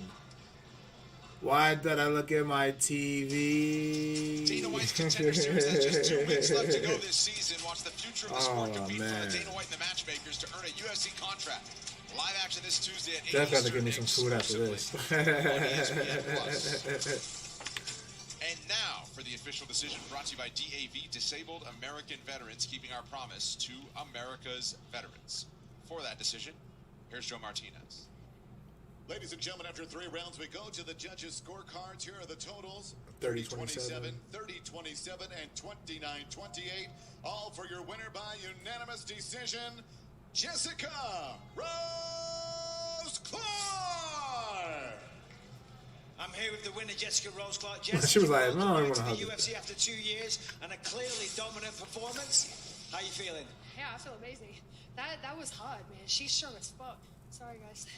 She's super strong, and everything I was trying to do through camp, she like shut me down straight away. It was fun. It was good. It wasn't that fun. It was good. Well, it's always tough when you're in there. Listen, the wrestling looked massively improved there tonight. Clearly something that you worked on in training camp. Yeah, well, I have my grappling coach, Adam Piccolotti, is a stud. I've been wrestling with DC as well, and I feel like between the two, I'm just going to keep getting better and better. Well, I know DC's probably Team proud. Alpha Male. Sorry, Team Alpha Male. Well, there you go. Shout out Team Alpha Male. That's why. Jessica Rose Clark, ladies and gentlemen. All right, 2 in a row for Jessica Rose Clark. That's why the wrestling base was so heavy. No injuries this time around, just a dominant unanimous decision victory here in Las Vegas. Yeah, I mean, I like it. It's dominant for me, but I either my ground, my version of ground. I like being ground in deep waters, baby. Like massive elbows. Oh my God! Against Grant Dawson. In the history of mixed martial arts, the Midwest region of the United States I'll do that after. I have to make a whole new scene for that, Gary. When the screen went black, that was me attempting to try to do something, and I'm not. I'll wait till after. I've submerged myself in deep waters for years. I've dedicated my life to this sport. I'm hungry. I'm healthy. I'm doing all the right things. I think I'm going to have the edge over Grant. One of the biggest things that I bring to the octagon is my pace and my strength. You know, you can watch all the film on me, you can think I'm just a wrestler, but once I get a hold of you, it's just different. And you can talk about stuff in the He talking spicy. I like this one. I like this guy. He talking spicy. I'm on a whole different level. At 27, Grant Dawson still might be on his way to his physical prime. But after 8 consecutive wins, including 5 victories and 2 performance of the night bonuses to start his UFC career, it's scary for the rest of the lightweight division to knock his mouthpiece out. I really can't get in my way. You know, I'm here to be a world champion. A lot of people have been asking me about being ranked, and I'm not here to be ranked. I'm here to be number 1. I'm here to be world champion, or everything that I've done up to this point will have been a waste of my time. So, talk. I like it. Yeah, I like it. I like it. Young bull talking that shit. I like it. I like it. I like it. And he knows that when it's good, there's nothing like it. So when he scored a 37-second knockout of Joaquim Silva in June, it re-energized his desire to make a run at championship gold. Tonight, when I face Grant Dawson, I'm looking to be the most violent modern-day gladiator I have ever been. Short, sweet, and simple. I like these. I'm trying to make a glider. I'll put them out. Oh. Y'all know the rules. Y'all know the vibes. We trying to not show that copyright. Feel me?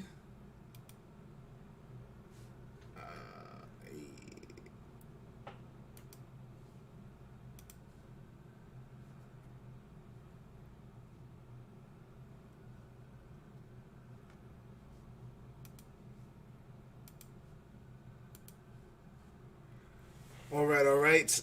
That last fight was I get it. There's promise for this one. I don't want to say this is not going to go 3 rounds. I'm not sure. But by the way they're talking, it might get saucy. It might get saucy. Feel me?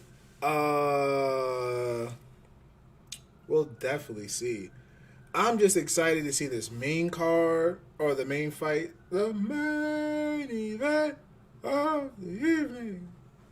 But Bruce Buffer's not there. Feel me? The Dragonborn of the UFC.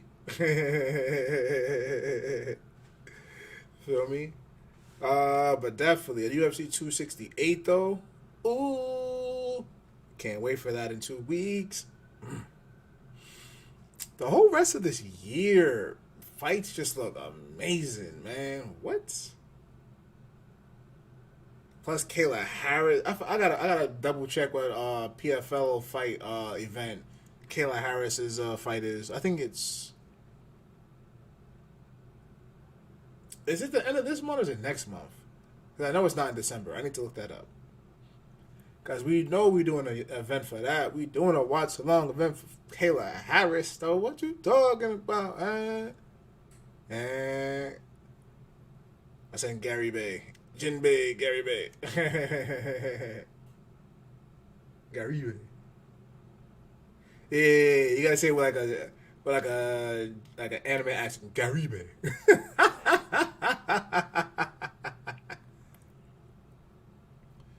You gotta be set for the fight in 2 weeks from now. Yeah. I should be if I get all the stuff I need to get done. No, I'm saying, but but hopefully if shit goes well, yeah. For the UFC 268, shit should be Gucci, and whenever Kayla Harris fights, hell yeah. And then when UFC 269, Dustin versus, or I keep saying Dustin because he's not the champion, so I gotta say Oliveira versus Dustin. That fight, that card, ooh, I can't wait. I just wish we could go to the. I wish we could go to the UFC event that's in 2 weeks from now. What? Actually gonna be in New York too. Ah, man, tragic. Right now, Grant Dawson is making his way to the ring. He's in that joint right now.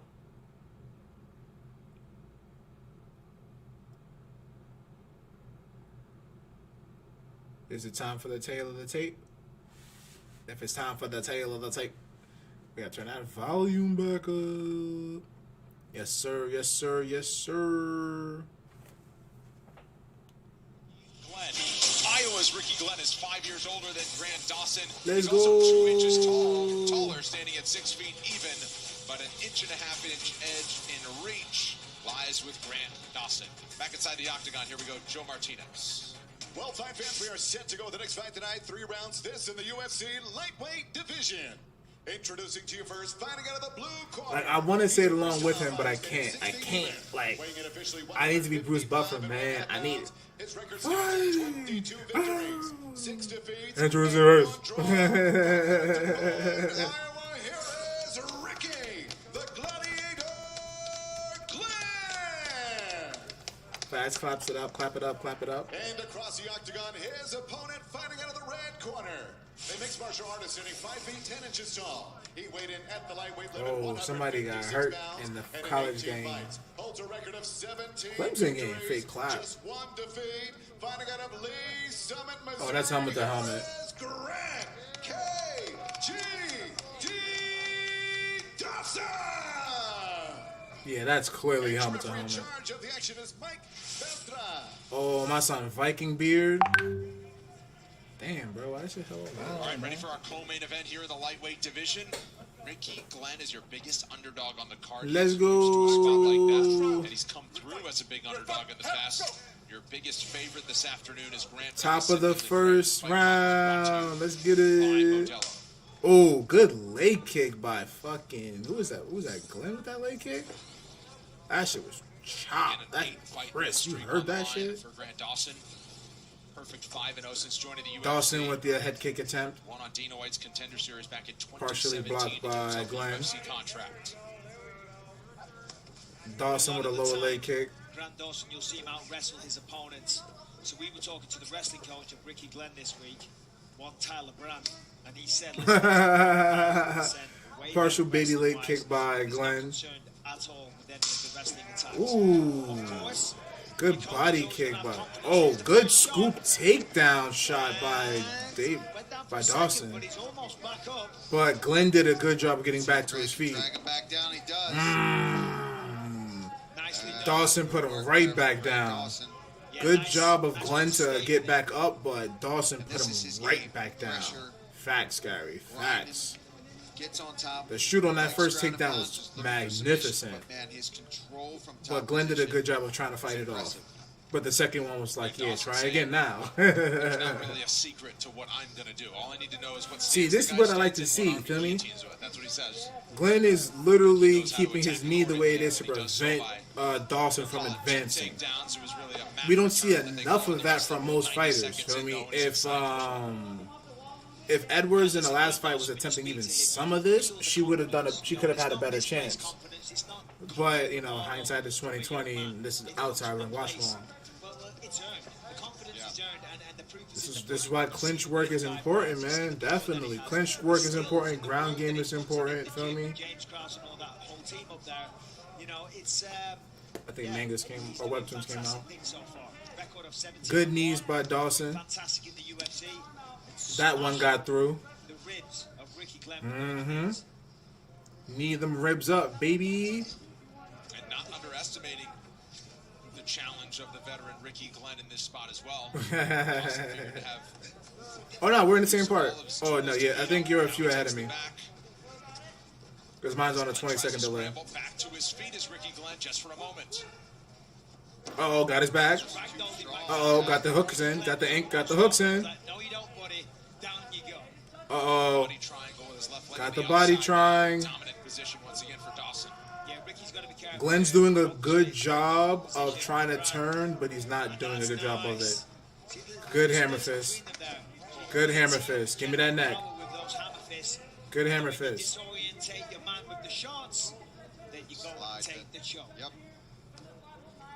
Mm-hmm. And this is where Jessica Rose Clark was messing up last fight. Yeah, you had the top position, but you weren't, you know, doing much with it. Trying to attack that side. Now he gets to the other, see if he can switch it again. Doesn't seem all that bothered by it, honestly. Oh, heavy shots. Good shots, yeah. Yeah, I don't know if I'm Ricky Glenn. I'm bothered by those shots. You don't see him coming. Dawson's powerful. Oh no, yeah, I meant the triangle. No, I know. Definitely. Good shots to the body. I'd be bothered. Stop doing that, please. He's got to watch. He's got to make sure he's hitting in the ear. Yep. And he's still got 75 seconds. Just take your time. Set them up. And those shots. Up. Up. One reason only to set up the shot. Up. I tell you, Ricky's defending well. Yeah, Ricky is definitely doing a good job of defending most of these rear naked attempts. He said, listen, I'm used to, I purposely force myself in training to get as exhausted as I possibly can and leave it all in there. So grinding this out and working through this, yeah, he might get exhausted, but that's just nothing. Glenn is doing a good job of not letting Dawson flatten him out. Feel me? Every time you see when he has the top position and he has his back completely, he's not letting Dawson flatten him out. Final 30 seconds of round one. You got to keep that in mind. Feel me? You can't let them flatten you out when they already have a body triangle on you. When Glenn's trying to roll out of it, Dawson's got him right back to the floor. Yeah, that body triangle, it's just locked in so tight. That's super tight. Ricky Glenn to escape at this point. Just going to ride it out for the next 10 seconds. Reset in round two and say, you know what? All right, that one's behind me. 10-9. Yeah, he seems to be accepting it a little bit right now. Not burn myself out trying to fight this right now. Second round upcoming. I mean, I don't even know if I would even call that a 10-9. That looked like more of a fucking 10-8, probably. All right, he's fighting. Yep. Hey, you're beating him. All right, that's the best he's gonna give you right there. Who said who's beating who? Let's go ahead and give him something. Right, give him a little bit out there. Don't wait for him all the time. Right. Oh, they ain't saying Glenn was beating Dawson, because that's crazy. Absolutely, Gary. Absolutely glorious. I give that to Dawson all the way. No ifs, ands, or beesies. Definitely a lot of headshots. Definitely a lot of body shots. Definitely a lot of glorious ground and pound. That is the type of round Clark should have had last round, when she could have chipped away Edwards out. But good win nonetheless last match.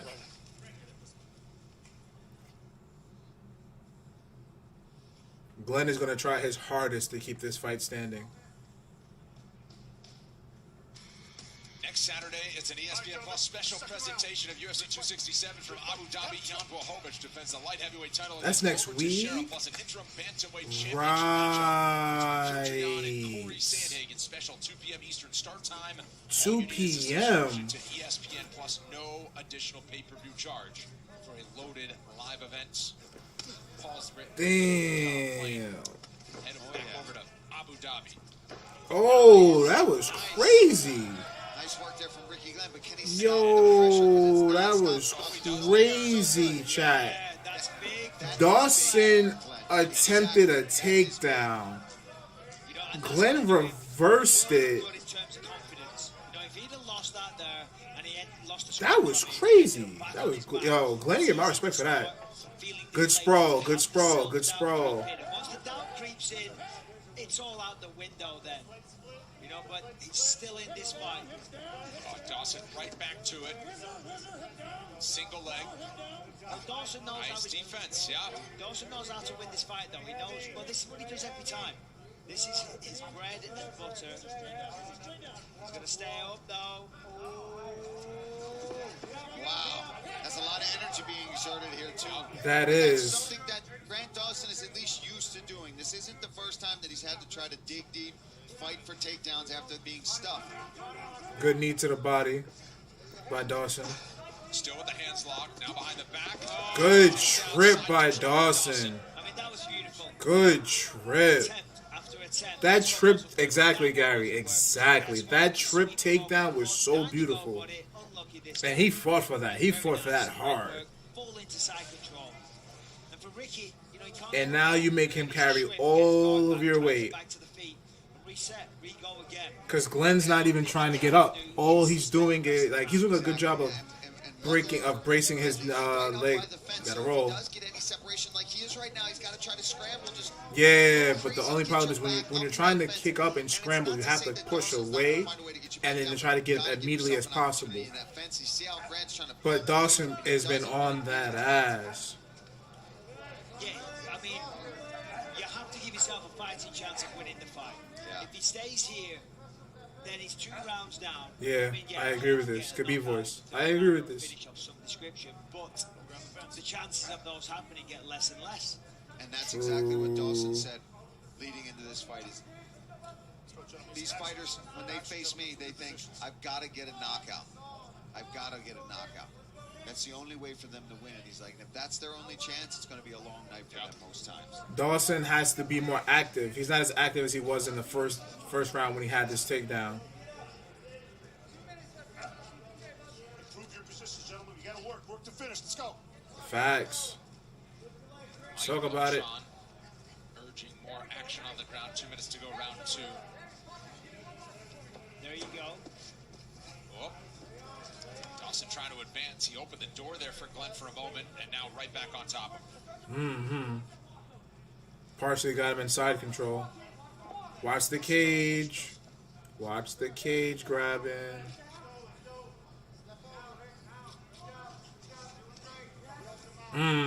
See, Glenn is doing a good job of denying Dawson his advances. Feel me? He's not letting him get into side control. Fajeda, who is at present 11 in the lightweight rankings. That's a fight he still wants. He says, I don't want to get into the rankings just by a winning streak alone. I want to beat a tough guy inside the top 15 to earn my ranking and to earn my spot as I continue to climb. More than 7 minutes. Nah, you'll see what I mean in round 2. Bro, I'm in the round. Bro, Gary, I'm in round 2. I have a minute left in the first right now. The more I speak to Grant, the more respect I have. Yeah. This is pretty tight. Just at the shoulder pressure. Sorry, Michael. Yeah, no, you're fine, because the shoulder pressure is definitely more important than me waffling on nonsense. Because That's a fact. A shade of meat. Yeah, a second.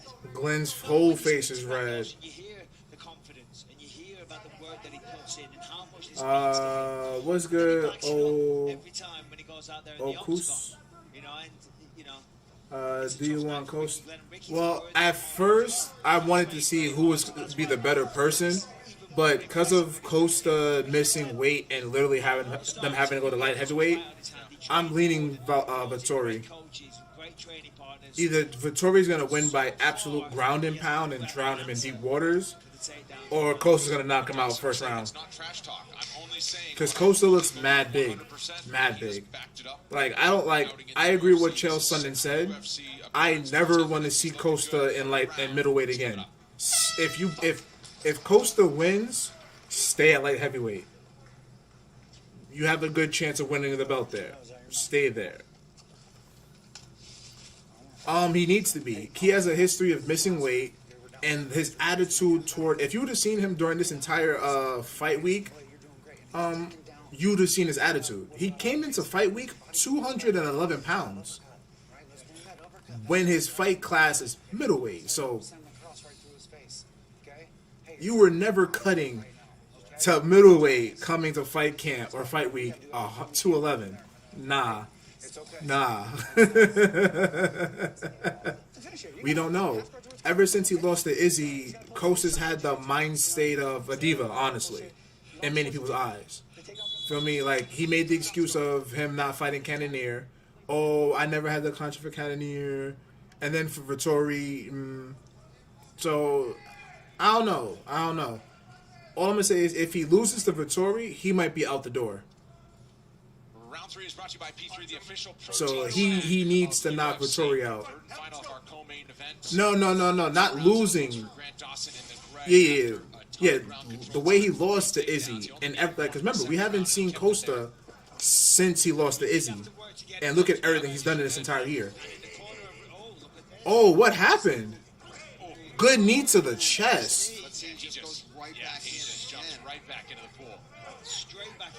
Oh man, that knee was crazy. Like I said, when I say he's acting like a diva, it's like we're not discrediting the talent that Costa is. That was the most easiest takedown I've ever seen somebody get in my life. What the fuck? Nah, Dawson might be hurt. Nah, Dawson might be hurt. Well, we saw a comeback last week. Bruno Silva coming back. Nah, Dawson might be hurt. That's the easiest takedown I've ever seen in my life. I mean, I don't care who you are. It is tough to go into. But yeah, like all I'm saying with Costa, like your job as a fighter is to make your weight class. You're contracted to be at middleweight. Fight week, you come in at 211. You're damn near in a whole nother division, bro. There's no way you're losing 30 pounds in a week. And I say that healthy. You're not losing 30 pounds in a week healthy. That's not happening. Now it's work time. Now it's elbow city. Now it's time to... So am I, Gary. It's 3:25 left. What other people have done in the previous fights and hold the control. He needs to elbow the hell out of it. Either your messages are coming hella late or you're texting late. I don't know what you're doing, Gary. Yeah, 10 seconds behind you, or 20. Like he's trying to do when he gets the opportunity, but you got to try to punish him. All I'm saying is Costa got to show up. If he gets dog walked and drowned in deep waters by Vettori, it's clipped.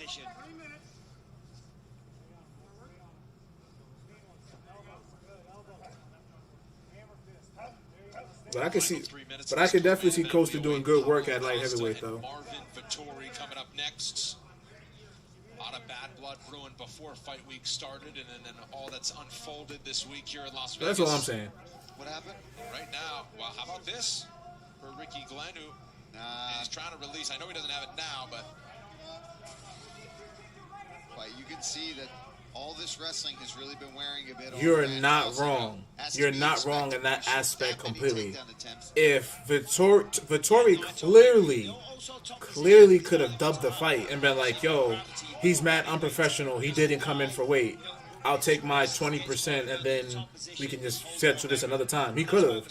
But nah, he really chose to be a real one about it. So you're not wrong. You're not wrong. Vettori is definitely a real one. I guarantee you, Vettori made Costa doing what he did this week made Vettori even more likable than he already was. And the only time Vettori ever looked bad was when he went up for Izzy. Because Izzy made him look bad in that press conference. Made him look like a whole hothead. But Dawson is looking drained right now. He can't even get up.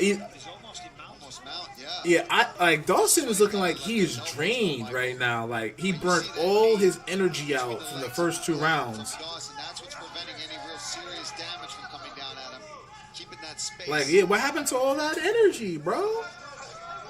Like, Dawson had mad energy the first 2 rounds. This whole fight, he just looked drained.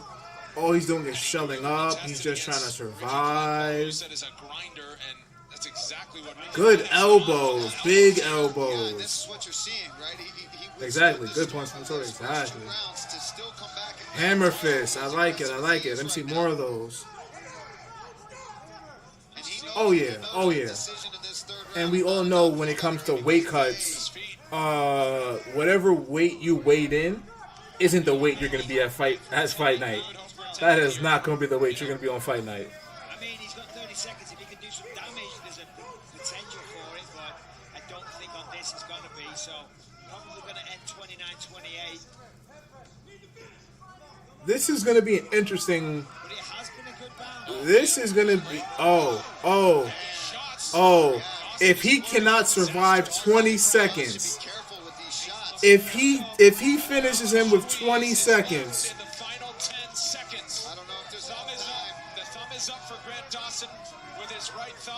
He's holding it up. He knows he just has to keep breathing for the final seconds. That's it. Well, I'm saved by the bell. And Grant Dawson going the distance. Dawson rolls to his back, and Glenn is saying he's got to get up. Well, we're going to stay here. You can't be saved by the bell. You got to pop up. James Krause is in. Gives the thumbs up. Okay. We'll take a break now. The official decision is coming. Yikes. Yo.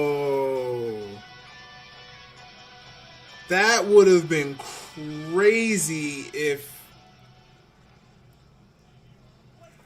as dominant. All right, hold on. Hear me out right now. Hear me out. As dominant as that last round looked for Glenn. I don't know, bro. I don't know. Dawson might be he might have won that from the first 2 rounds alone. But Glenn's 3rd round was so strong as fuck. But he needed that finish. He needed that finish.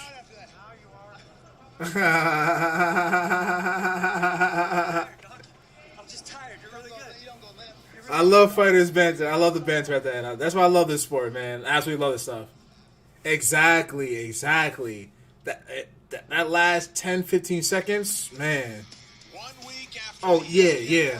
Because we've seen plenty of times that people didn't have a thumbs up, and the arm was looking low, and the ref was like... I mean, who was it? Robbie Lawler and Askren. Facts. Feel me? The referee thought Robbie Lawler passed out and shit. Yeah, referee thought Lawler passed out. And I was like, bruh, I'm just gonna lie. Let me kill him. Alright, let's hear this, chat. Let's hear this. After 3 rounds, we go to the judges' scorecards. Here are the totals. Judge Crosby scores it 29-28 for Dawson. Judge Lee and McCarthy both have it 28-28 for a majority draw. All right, you got a draw between Grant Dawson and Ricky Glenn. 2 judges did have the 10-8. I got to think that last 30-second burst, Michael, from Ricky Glenn was the difference to get him that draw. Yeah, absolutely. And then that little bit of that's how dominant that round. See? That's how dominant that last round.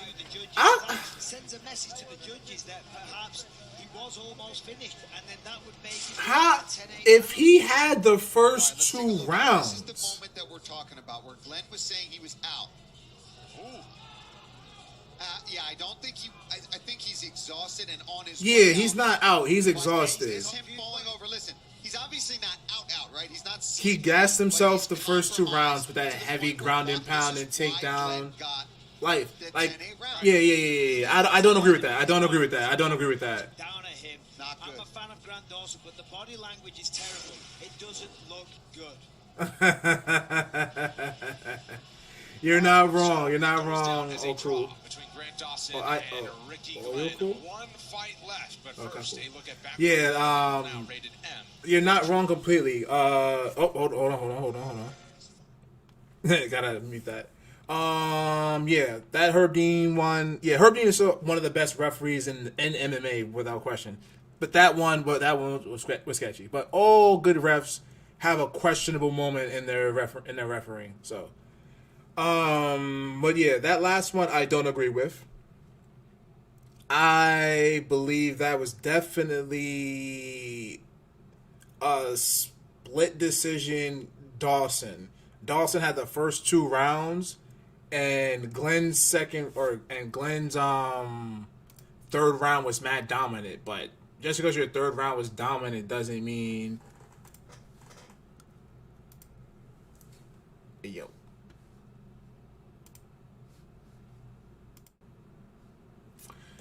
Ah, man.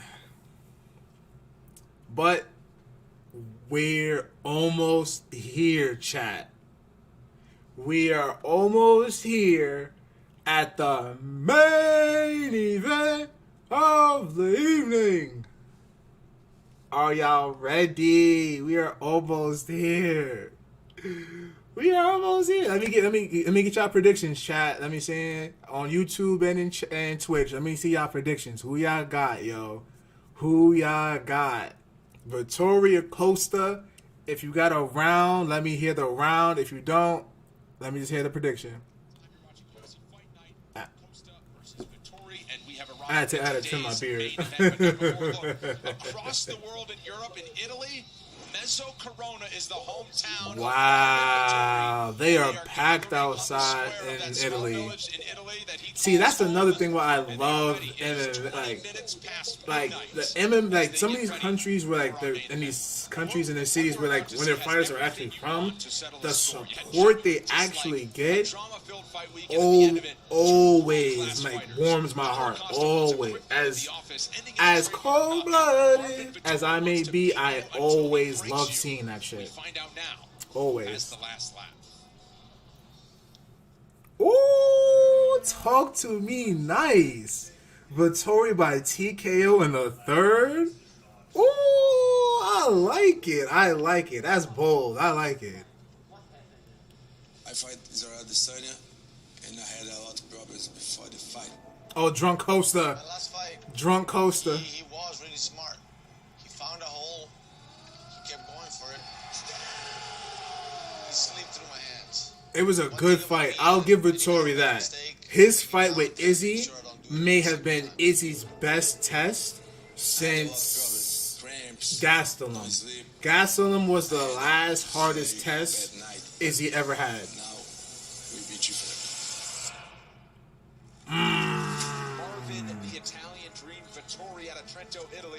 Ooh, okay, we got 2 Costas and we got 1 Costa over here. No, we got 1 Vettori over here. Vettori, he knocking Costa out second round. If that happens, Costa is I'm gonna need to retire. Vettori in the third. Ooh, I like it. I think we all we all seem to have the same consensus. But I will not doubt Costa because here's why I'm not doubting Costa completely. It is because Costa came into fight week 211, right? And the fight originally was scheduled, or the second time was 195. Then they said he couldn't make 195 and got scheduled for 205. Costa didn't have to cut that much. It was Vettori that, Vettori, if he can implement his wrestling base, he's gonna win this. But it's the fact that Costa was already at heavyweight. Feel me? I guarantee his entire camp, he was heavyweight. I'm not trying to discredit his name, I'm just saying That, like, if you remove the impossible, whatever remains, no matter how improbable, must be true. Sherlock Holmes said this, right? So, if... Nah, Vettori's tattoo is fire. Alright, you know the rules, chat. We gotta mute the music. We're not trying to get hit by no copyright, baby.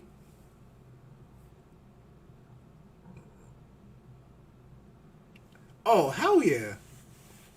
Now, because here's what you have to consider. Most of these fighters, unless you're fighting at your natural weight, whatever weight you come in, you're always going to come up a weight heavier. For instance, John Jones. It was a known fact that John Jones and DC, when they were both at light heavyweight, you weighed in 205. But then fight night, you came in heavyweight 220. Like 215, 220, 230. That's how, and that always happens. I guarantee you, Costa weighed in 204 like he did. I guarantee you his ass is back to 211 or 220. I guarantee you Costa's 220 right now. Looking. And Vettori probably did the exact same. Vettori's easily probably 205 or 210, 215. And that, if he can implement his wrestling base with that weight, he is going to tire Costa the fuck out. But if Costa's throwing them goddamn that heat, whoosh, whoosh. My son looking like the Brazilian bulldog. Whoosh, whoosh. Nah, and you're not wrong, Gary. Vettori's that's half sleeve is clean. But how could Vettori have cut so much too? No. See, that's the thing. Vettori didn't have to cut. Vettori had to gain. Feel me? Because look at it this way. Costa was already 211 coming into fight week. I guarantee you. Oh, I'm sorry, I'm mad loud. I guarantee you. Vettori came into fight week 185 already, because that's what the original contract was. So once Costa said, "Oh no, I can't make weight," Costa, all right, Vettori was like, "All right, I got to gain some," and he gained. All right, so he went to 195, and he was chilling there. So the fact that once he got to 195, Costa said, "Oh no, I can't cut weight. I can't make that." Oh, so Vettori, I just got to gain more weight. Feel me? So that's why Costa only lost like 6 pounds, while Vettori literally had to gain 20. I'm sure my son got to eat and, you gotta get it properly, but that's what I'm saying. Costa's advantage right now is that he was already naturally at light heavyweight this entire weight camp, this entire fight camp and fight week. Vettori's only disadvantage is that he had to gain the 20 to catch up to Costa. Probably to eat some steaks, eat some pasta. He Italian, you know what I'm saying? They got mad good food. You know what I'm saying?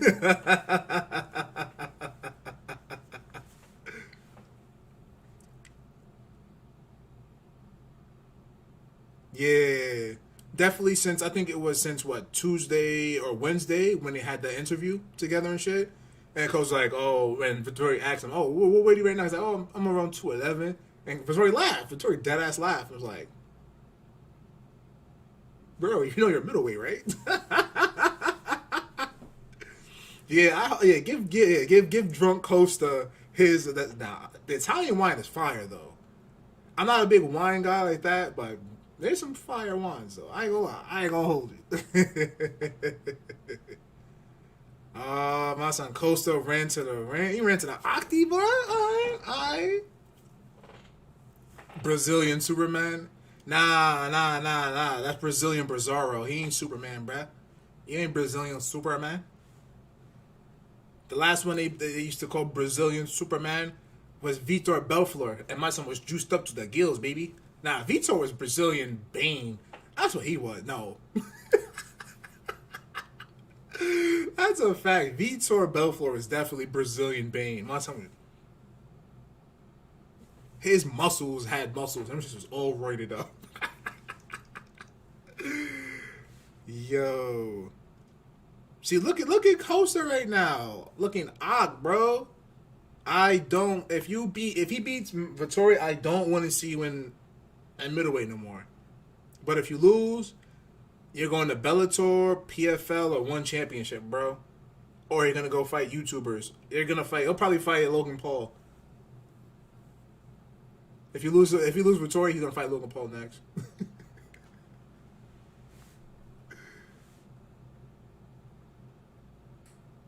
My son, you seen the look he was giving Vettori through the cage? I like it. I like it. Ooh, I like it. Ooh, why you? Ooh, you trying to get crazy? Ooh, I like it. I like it.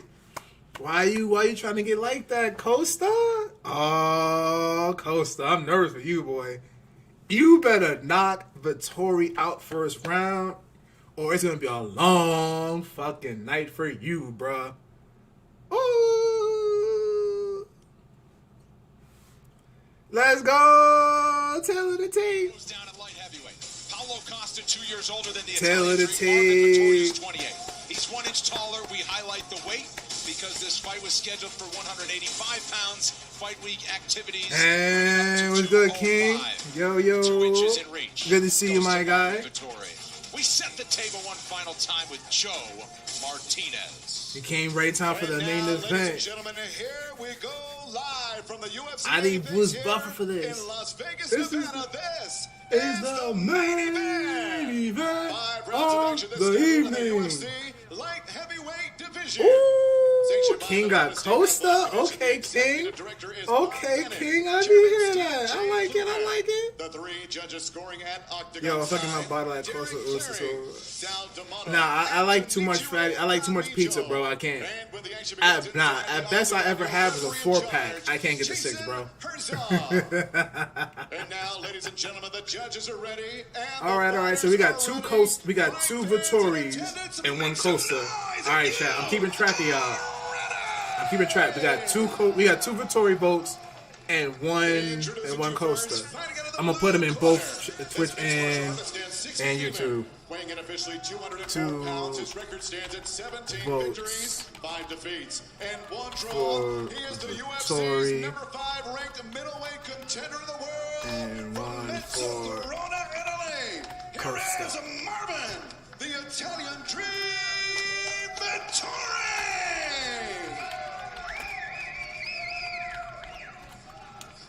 And across the octagon, his opponent fighting out of the red corner. He's a striker. Oh, he getting booed. Y'all hear that, chat? Oh, yeah. Yeah, he definitely did. He definitely... No. I wouldn't say he got fought. He got caressed. He said, you touch his body.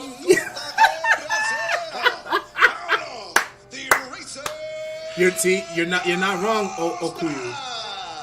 Costa has power. And that's what worries me. Feel me? The fact that he was already at light heavyweight. Fighters have gone over the rules in the back. There were no final questions Oh, I feel the tension. Oh my God, Chad. I'm sorry I'm mad loud. I'm so sorry. I'm so sorry. I'm so sorry. I'm so loud. Oh my God. My body is ready for this, Chad. Oh my God. My body is so ready for this fight. I feel sorry for Jason Herzog in this situation. Oh my God. My body is ready. Our main event is upon us, and how about this? Marvin Vettori in the green. Figures to be the undersized. Woo!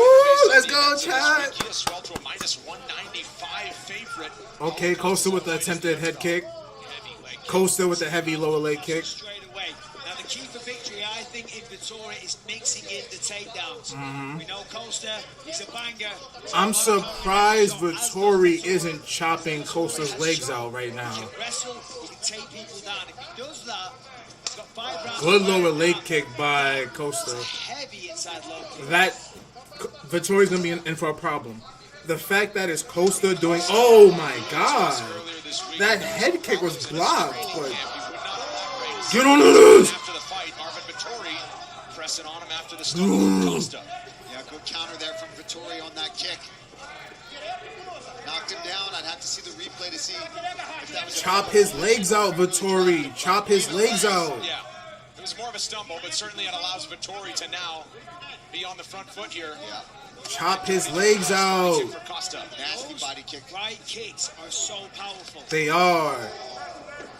Costa's initiating the clinch. Okay, Vettori has Costa on the back against the cage. Good knee by Costa. I mean, there is. Costa looks good left hand or left hook by Vettori. Yeah, you're right. There is. It's pretty noticeable. I mean, it's not like Marvin's a small guy. Let's be honest. They're both tanks. And I think good left jab by Vettori. Oh, good left right by Vettori. Yeah, I think so.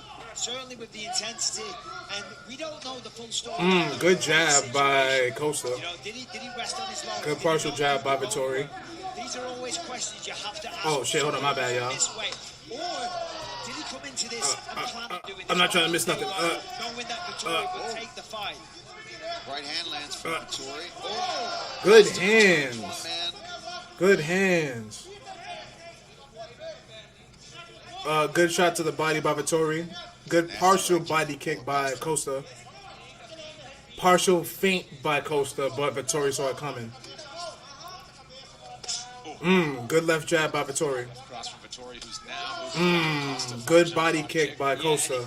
I don't know if it's just me, but it seems to be that Costa's starting to breathe a little hard, and those right kicks aren't quite as powerful. Yeah, man. I ain't letting Internet Explorer get my shit. Oh, good jab. I mean, good weaves by Marvin Vettori.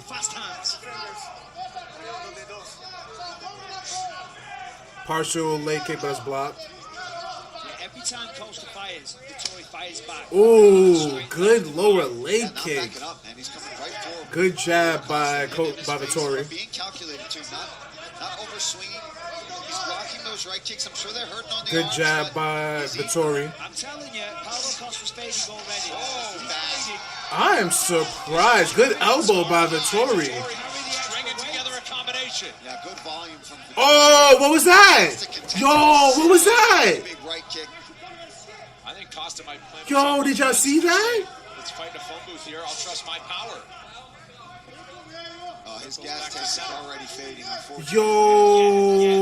Yo, Costa's hurt. He finds the explosion here and there. Nah, Costa's hurt, bro. Every shot, some of them are slowing down.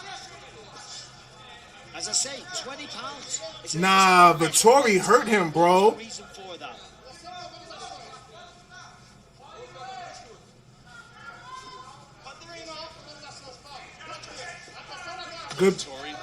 Good partial dig to the body, but then went up top by Costa.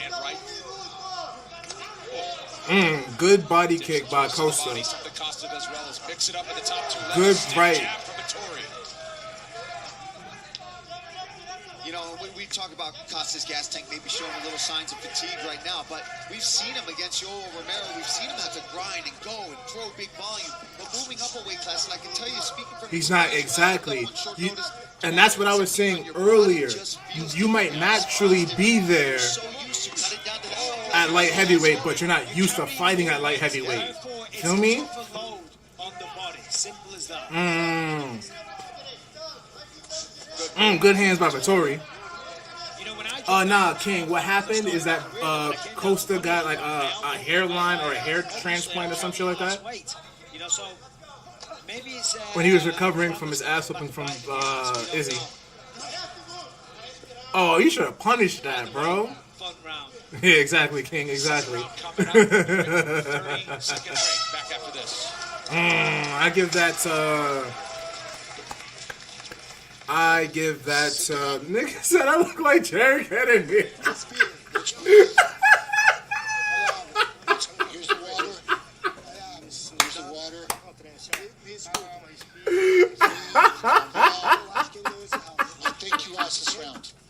That's a good one. I'll give you that, buddy. I'll give you that. I'll give you that, GG. There was a time when you stopped fading. You can't stop fading. When you fade, you can kick him. Your backhand has to... That was fun. That was a good one. I'll give you that, my G. GG, that was a funny one. I'll give you that, bro. Can I highlight that one? That was funny as shit. I'll give you that. That was funny as shit. Start right at this. Put your hand on his body. jabbing on the body.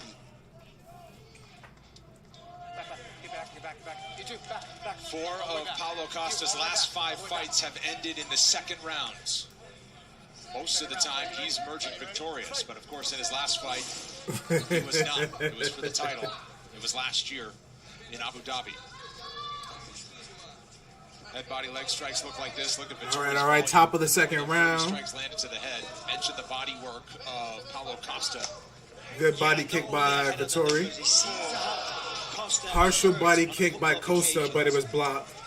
Didn't last for long, but it certainly got his Yo, I'm shocked. Good hand speed here. I'm actually shocked right now. I would have thought the one advantage Costa had over Vettori was the hand speed. And don't be wrong, Vettori has good hands, but I would have assumed. Oh, good right. But he kind of rolled with it. You know what I mean? He took a little bit off. Good counter by Vettori. Good dig to the body by Vettori. I'd like to see Marvin go to the body, and just as I was thinking that, oh my God! Big head kick. Woo! And then he goes to the body. Vettori is somehow still with it. Take him down, Vettori. Take him down. Costa still mixing it up here. Take him down, Vettori. Good movement, man. Yeah, if Paulo doesn't get this finish. Good knee by Vettori. Vettori, take him down, bro. As tough as it gets, man. Even, oh my God. Take him down. Man, he ate that straight to the side of the head. Good hand speed by Vettori. He never takes a backward step. See, I think Vettori has the better hand speed. It's just that Costa has way more fucking power. And the fact that Vettori hasn't taken this down yet is baffling to me, bro. I would have thought Vettori would have easily took this shit down. Easily. Just blast a double leg and you're straight take him down. Center octagon. Good lower leg kick. Vettori attempted a body kick, but it was partially blocked. That's good for Costa because he never had to do the cut. Guess what, Marvin? Vettori didn't have to go through it. Good two-piece. Oh, good dig to the body. Although, that being said, oh, that uppercut was nice. Costa does keep coming forward, landing. Yeah, I was just going to say, he's having a pretty good second round here. But as long as he can keep this sort of volume going, he's staying in this fight. Partial head kick, but it hit the arm. It looked like he'd been exhausted 1 second and then continuing to explode. Oh, good left hook. You don't want to take too many of them. That's smart. First time they clinch. Good takedown. Babied him. Let's go. Babied him. That's good. Make him carry all your weight now. Facts. Keep his leg down. Good job getting back to your feet. Good job, Costa. Good job getting back to your feet. Smart strategy, though. Make him wrestle. Drag him down. Force him to stand back.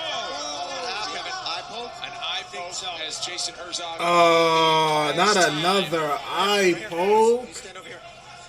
God damn, bro. Yeah.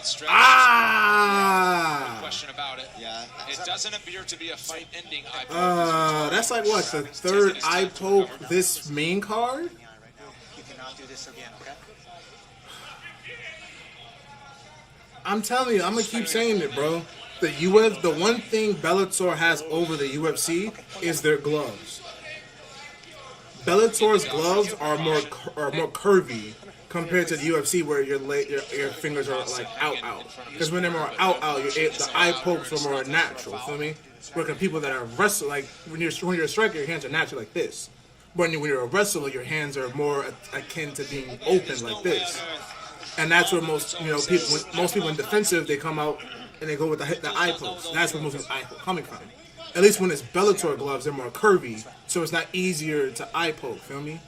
But You're grabbing his hands like this. I've already told you multiple times not to put your hands like that. Okay? and I mean, shit, we've had a bunch of points deducted from like we had 2 fights already that had points deducted. Yes, yes, yes. Because you poked him in the eye. I already told you not to do it. Yeah, yeah. No, you can't. Costa, don't. Costa's not the one in charge here. Come on, Costa. Are you really arguing with a ref, bro? Hey, and with all the circumstances coming in, this fight was supposed to be at 185. You decided not to have it there. Exactly, bro. Like, what is Costa bitching about, bro? Momentum though from Vettori. Dead ass. That was also a good rest for Costa. Good lower leg kick. But almost partial beef, though. Well, some would hope referees take a point more often in a big fight. Oh my God, Jesus! Even the head kicks Vettori is checking and blocking. Them should still got power behind them. Shit. Fast and powerful right kick. It's impressive.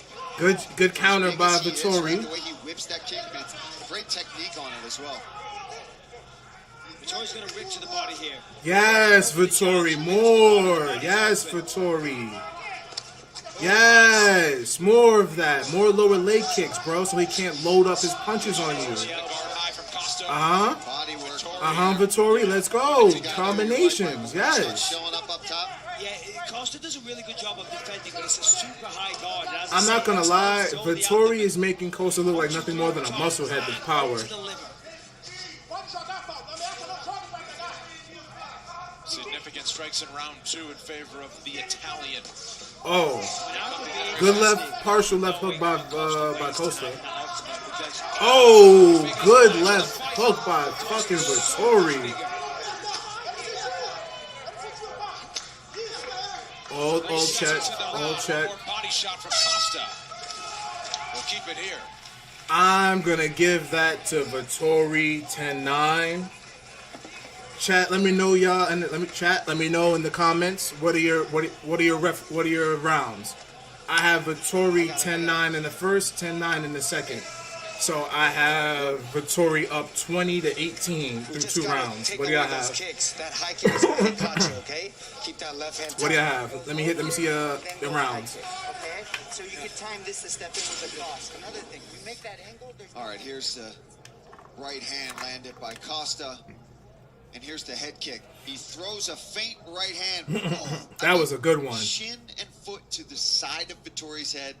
Now here he goes for the same exact thing, but Vettori steps in as he goes to the body, and unfortunately, he extends the fingers out. He'd been warned already, and Herzog not playing tonight. Facts. There's been way too many eye pokes tonight. That's why. Vettori's on the feet the whole time. Costa's sat on his stool with his entire team shaking out his arms, trying to rub some blood in there, trying to just G him up and get him ready for round 3.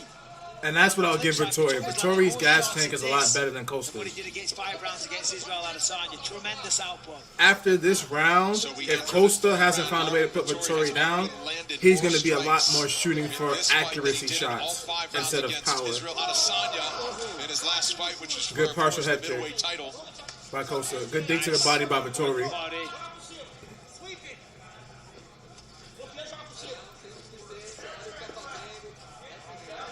Certainly a better round 2 for Costa than round 1. And he doesn't. Good jab by Vettori. Very much in this fight. Oh, good left or good right hook by Costa. The only other when he went the distance against Yoel Romero a couple of years ago in Anaheim. Marvin pressuring forward well here. I mean, this is a tremendous fight so far. Facts. Start of round 3. This is a glorious fight. To all the middleweights out there, other than Israel Adesanya, who's beat them both in their last fights. But I mean, Costa gotta watch those fingers, man. We've seen one takedown from Marvin Vettori, but he's not really using a wrestling attack. Wow. Oh. He tried to do a spinning wheel kick, but caught Vettori in the throat. Too. I mean, I missed it, but that was impressive. Good jab by Vettori. Facts. Costa's trying to do mad pretty shit, but that's not getting him the win. Good push kick or straight kick by Costa. Good left straight by Costa. Continues to walk him down. At this point, with him backed up against the fence, I'd think about sprinkling in another takedown. That's a really good Exactly. way to some blood on the nose of Costa. Good counter by Vettori.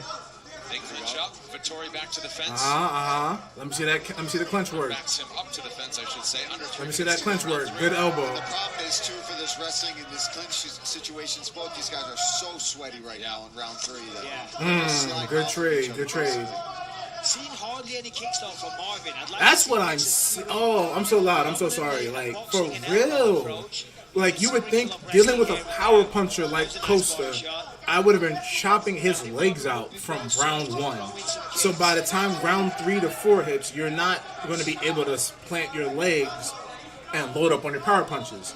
Similar to when, best example, when Cyril Gane fought Derek Lewis recently in August. Cyril Gane chopped Derek Lewis's legs out so he couldn't throw any power punches and literally keeled over. Every ounce of energy he has in there, every shot. Some shots are feeling out the process.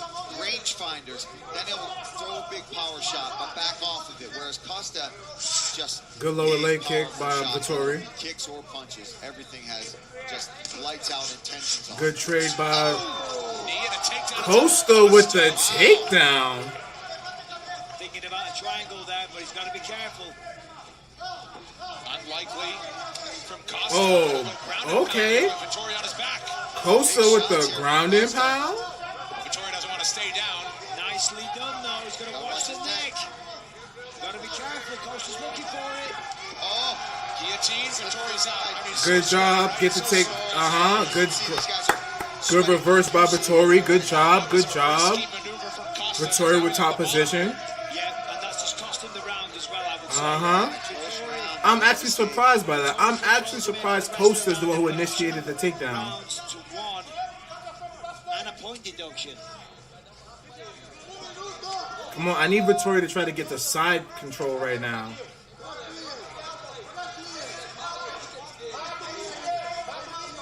Vettori is no stranger to this position. Good elbow, good elbow. On the ground, he's more known for his submission game than his knockouts, but he's most big elbow, big elbow. Come on, let me see more, let me see more. Now it'll go into the deep waters with 30 seconds left until round number 4. This is a Marvin Vettori fight here. Vettori still maintaining top position. Right now, Vettori's doing his normal. You're smothering the face of Costa, rubbing your forearm against the eyes. You know what I mean? All the little things wrestlers naturally would do. Feel me? When you can't land the big elbow or the hammer fist. Good mini hammer fist right there from Vettori. Excellent jiu-jitsu black belt. See, this is what we wanted to see earlier from like Jessica Clark. Feel me? Even when she had top position, she wasn't doing much with it. Feel me? She was maintaining it, but you weren't, damaging. You wasn't getting any points. So definitely good round. I'm still baffled that Costa initiated the takedown, but yeah, right now I'm giving this to Costa. No, I said Costa. But I'm giving this to Vettori. This round was ours. Let me see. What am I leaning? 30-27. When you take him down, don't try to submit him. I want you staying on top of him. Okay, let's move your head. Touch him, you make an angle. Do not stay in your position. That's his best chance. If you stay in front of him, that's his best chance. You understand? You have to follow up too, not one at a time. You throw in combination. He locks up bad, okay? Not one at a time, combinations. The instructions from the Marvin Vettori corner, including UFC lightweight contender. This is a good fight, man. This fight is glorious. And with a possible 10 minutes to go in this fight, they don't want to avoid standing right in front of Costa and avoid those heavy power shots that the Brazilian is known for. And straight away, Marvin. All right. Top of the 4th round, chat. Top of the 4th. Good hit. Good partial knee. He is the southpaw, so therefore that wasn't to his living. Had that been the opposite stance, Costa's backpedaling a lot, man. Yeah.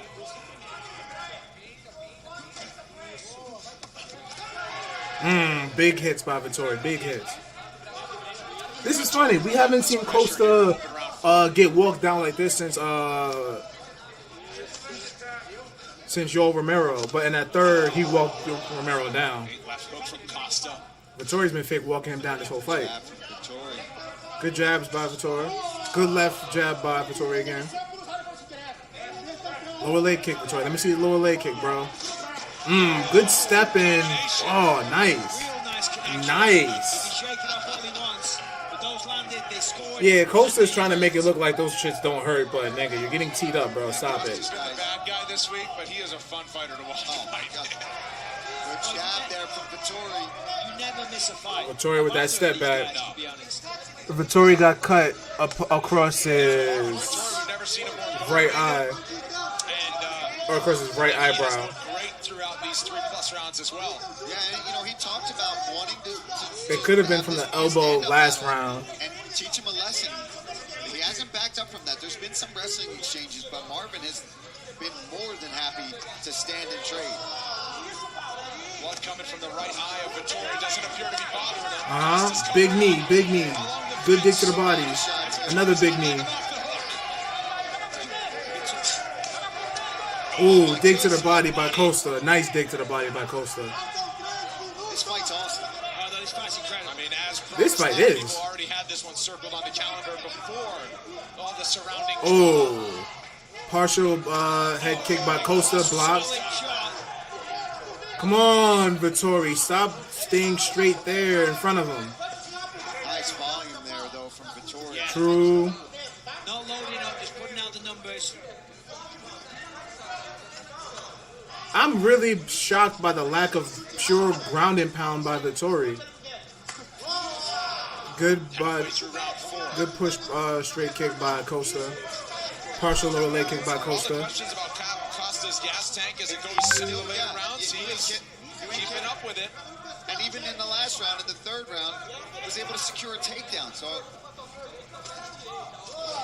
Oh, good hands by Vettori. Good hands, good hands.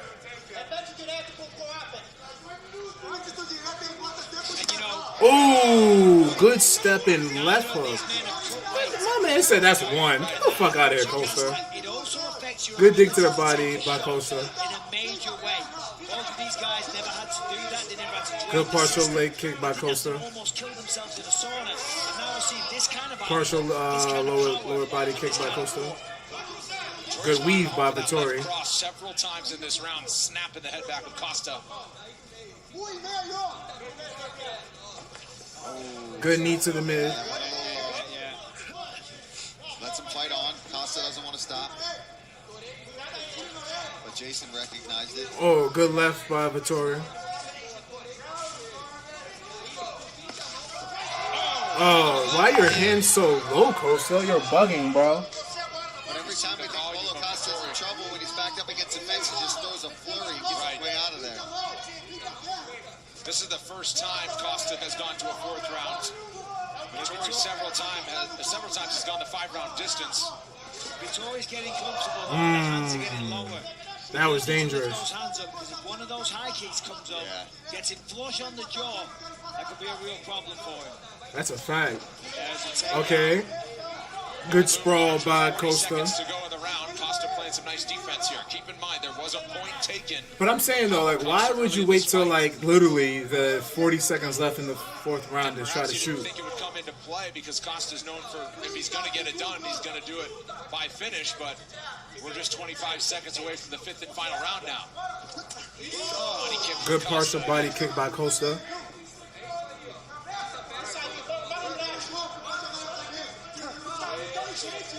Vettori definitely got a silky on.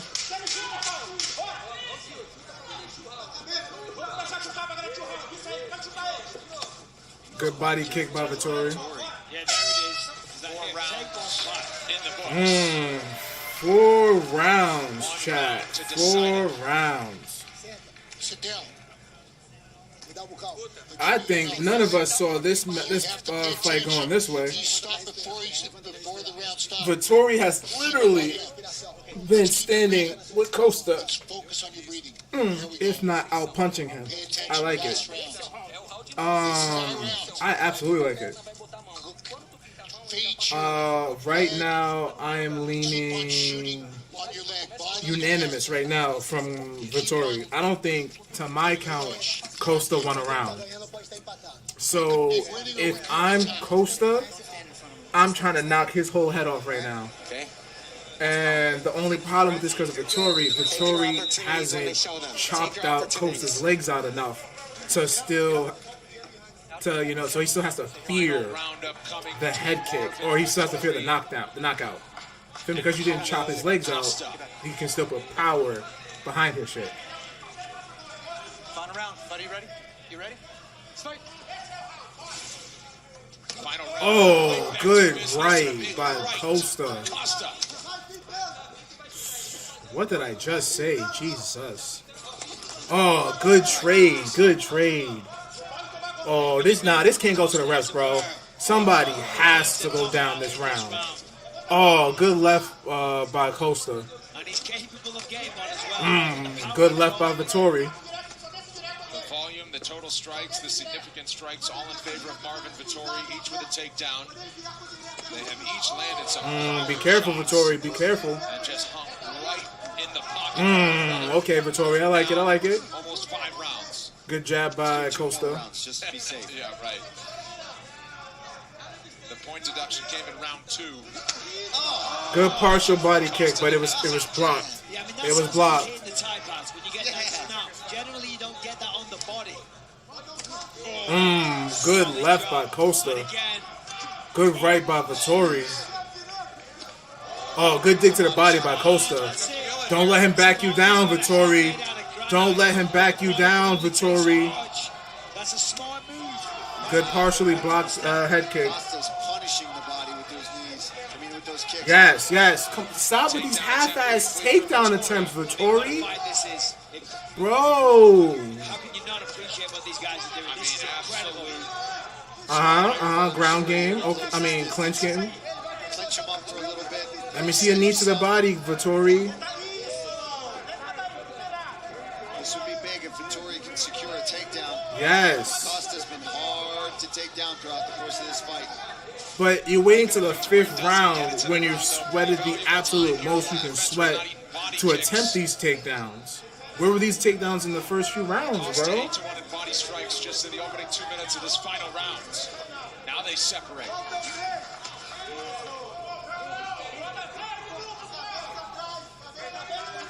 Right now they're in the back, in the middle of the center of the octagon. Costa's trying to walk Vettori down. Oh, big right hand by Costa. Big right hand. Before the brain shuts off, he says good night. So this I don't like how Vettori's moving right now. Oh, good dig to the body.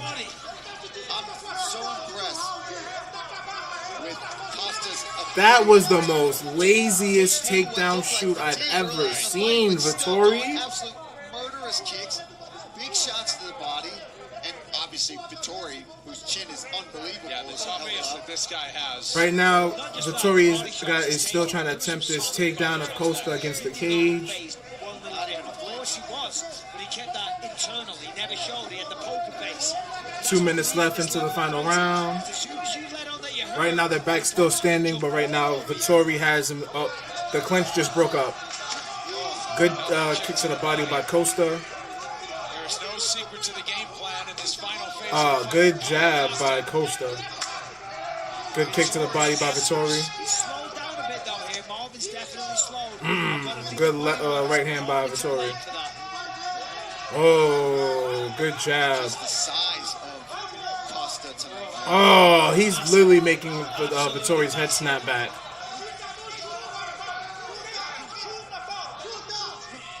Oh, even the partial head kicks still sound so fucking thunderous. Why didn't you? Vettori. Final minute of the fight. 60 seconds, chat. 60 seconds. Good jab by Vettori. I tell you what, the noise in here is unbelievable. Could you imagine this? In a Oh, good two-piece by Costa. There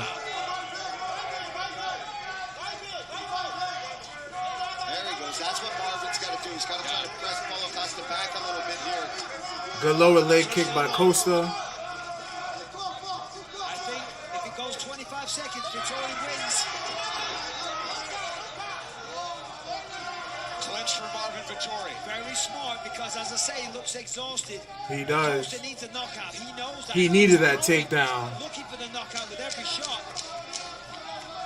Final seconds, I'll be interested to see the response from each of these two guys after 5 hard rounds inside the octagon. I'm surprised. I am Costa, we already knew he was an entertaining surprised. fighter to watch. Marvin Vettori's fan base went probably through the roof this week after how he handled himself. The I am surprised. Yeah, and then what he just showed for 5 rounds against Paulo Costa. My goodness. Yeah, I mean, the weight stuff, whatever, but this was an instant classic. Both men did. This was definitely a good fight. This was definitely a good fight. Vettori just eats it. Rips to the head. Big head kick. Ate that. Went to the body. There it is, to the body as well. And he just never stopped walking him down. Never stopped with the output. I'm surprised. I'm actually surprised that Vettori's game plan, if it really was, it was that stand heavy. I'm surprised. Were they that fearful of Costa's jiu-jitsu game? I'm assuming that they didn't keep it. They didn't attempt to do the ground game a lot more, or here's Costa backing him. Sorry, Vettori backing him up. 1-2 lands. The only thing Great I would fight, like man. to have seen is more body shots from Vettori, but the pressure. yeah, I'm surprised Vettori didn't take him down more, and I'm surprised Vettori didn't chop his legs out early in the round. If you would have taken him down more in the early rounds and chopped his legs out more, you would have had more success. But Vettori won that fight. Head strikes more than 100. Well, we'll see. For Marvin Vettori, Paulo Costa is known for head and body. Threw in some leg strikes as well, did Costa, Facts. but the numbers Costa threw more leg strikes. vastly in favor of Marvin Most of them were some Vettori. thunderous head kicks that got partially checked, but was still. All right, UFC 268 is right around the corner with an absolutely stacked card from start to finish. But yeah, Costa, if Costa goes to light heavyweight, he's gonna get washed. Jan, he's not beating Jan. Jan will probably easily take him down and just drown him in deep waters. I thought Vettori would have done it, but all that's left is a decision from the I guess UFC not. Apex, and this official decision is brought to you by Back for Blood, available now, rated M for mature. One final time. all right, let's hit this referee decision. Well, ladies and gentlemen, after 5 rounds of action, we go to the judges' scorecards. All 3 judges have it 48-46 for your winner by unanimous decision, the Italian Dream, Marvin Vettori!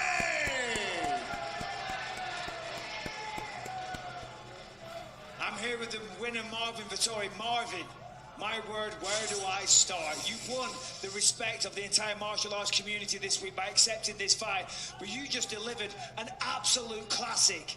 How are you feeling right now? I wanted to finish it, but fucking hell, this guy punched hard, man. This kicked bottom of my arms, but good work. Another improving experience for me, and it's always good. Like, you know, I know I have the biggest heart. I know I have the biggest will, and when it goes to the fourth, fifth round, there's no way nobody can keep up, you know. But you know, a lot of people were saying how he's not gonna be ready. I feel a lot of it was a trick, you know. He didn't want to cut weight, but he actually came pretty ready. What I said, chat. What I said, chat. He tried to show himself at light heavyweight. This was Costa's light heavyweight audition. That, to me, the kicks were the most impressive thing from him. Yeah. He was kicking full power. Even when I grabbed him, you could feel like the weight. He was big for sure, but you know, I'm ready. When I'm ready, there's nothing that I can do. Now the fight's over. How do you feel about what happened this week? Of course, he came in, he changed weight classes at the last minute. The fight's over. You were successful, but how do you feel towards Paulo Costa now? Like you would say, he's a cunt, you know, because he should have made weight. You know, as a respect to all of us. But you know, I get to buy me another. I get to buy myself another watch with his money, and you know, and I still I still got the win, and I'm proud of it, you know. Well, you won in more ways than one. As I say, this week, everyone's respected you even more than what they did last week. I got to ask you, what do you want next? As we know, last time we saw you lost to Israel Adesanya. I'm assuming fighting for the belt and becoming the champion still burns within your heart. Yeah, for sure. But like I said, I keep wanting to fight the best, and the belt will come, and I'm gonna keep improving. I'm not over chasing the belt right now. And with that saying, with that being said, I still want the belt 100%. That's my goal. But I want to fight the best, and another thing, I want to shout out to all my friends and family that went out and watched the fight in Medal Corona. Thank you so much for all of us, for all of you supporting me. You know, I want to say one thing. Avanti. Thank you, guys. Well, Meza Corona, stand up. Listen, you've got a legion of new fans. That was an incredible performance. We cannot wait to see you in there again. Marvin, the Italian dream, ladies and gentlemen. And how about that with a look at Mezzo Corona, Italy, on the screen where it is just after 1 in the morning, and he's got Italian support that here inside was the a UFC good Vegas event. as well. That was excellent. What a performance. Well, plenty of that fight, for the mixed martial arts world after 5 rounds. We'll take a quick break, and it didn't go the way we thought it was going to go. After this. Stay with us. But good fight nonetheless. Yeah. Next week is UFC 267, Glover Teixeira or Jan Blachowicz versus Glover Teixeira. That's gonna be a good one. Then the next week after that, 2 weeks from now, is going to be UFC 268, Usman versus Colby Covington 2. Another one. If everything works out how it's supposed to, I'll be here for both of them. Hopefully, you know what I'm saying, got work to do. But yeah, yo, yeah, thank you. Thank you, Gary, if you're still here, bro. You know what I'm saying? Thank you, GG, for the Jared Cannonier joke. Thank you, King, on Twitch side. Thank you, Okuyu. I'm probably butchering your name, Okuyu. Owoku. I'm probably butchering your name. If you're still here, thank you for being here, because you was team Vettori as well. Thank you. Jay-Z Voice, you could have been anywhere in the world, but you were here with me, so I appreciate that truly, truly, truly. Twitch and YouTube are massive sites, feel me? So the fact that you chose to spend your time as long as you were here with me, I appreciate that. Facts. Like I said, facts. He definitely did. Definitely. Our channels are all the same. Choco Odysseus on both sides. We're trying to get the Discord started, but we're still working on that. We'll have some videos for the YouTube sometime this week coming up. Got a couple of ideas. We'll have a couple of streams as well. I'm gonna go take this smoke break, know what I'm saying? Give you some food, know what I'm saying? So thank y'all for all y'all who were here. Thank you. Homies, keep your heads up. It's always darkest before the dawn. You can't shoot for the stars when you're looking at the ground. And ladies, if no one told you today, you were absolutely beautiful. And on that chat, let me get a yay. And I'm gonna holler at y'all, all right? Y'all be good, y'all be safe, and I'll see y'all next time, all right? Yeah. All right. Facts. Oh.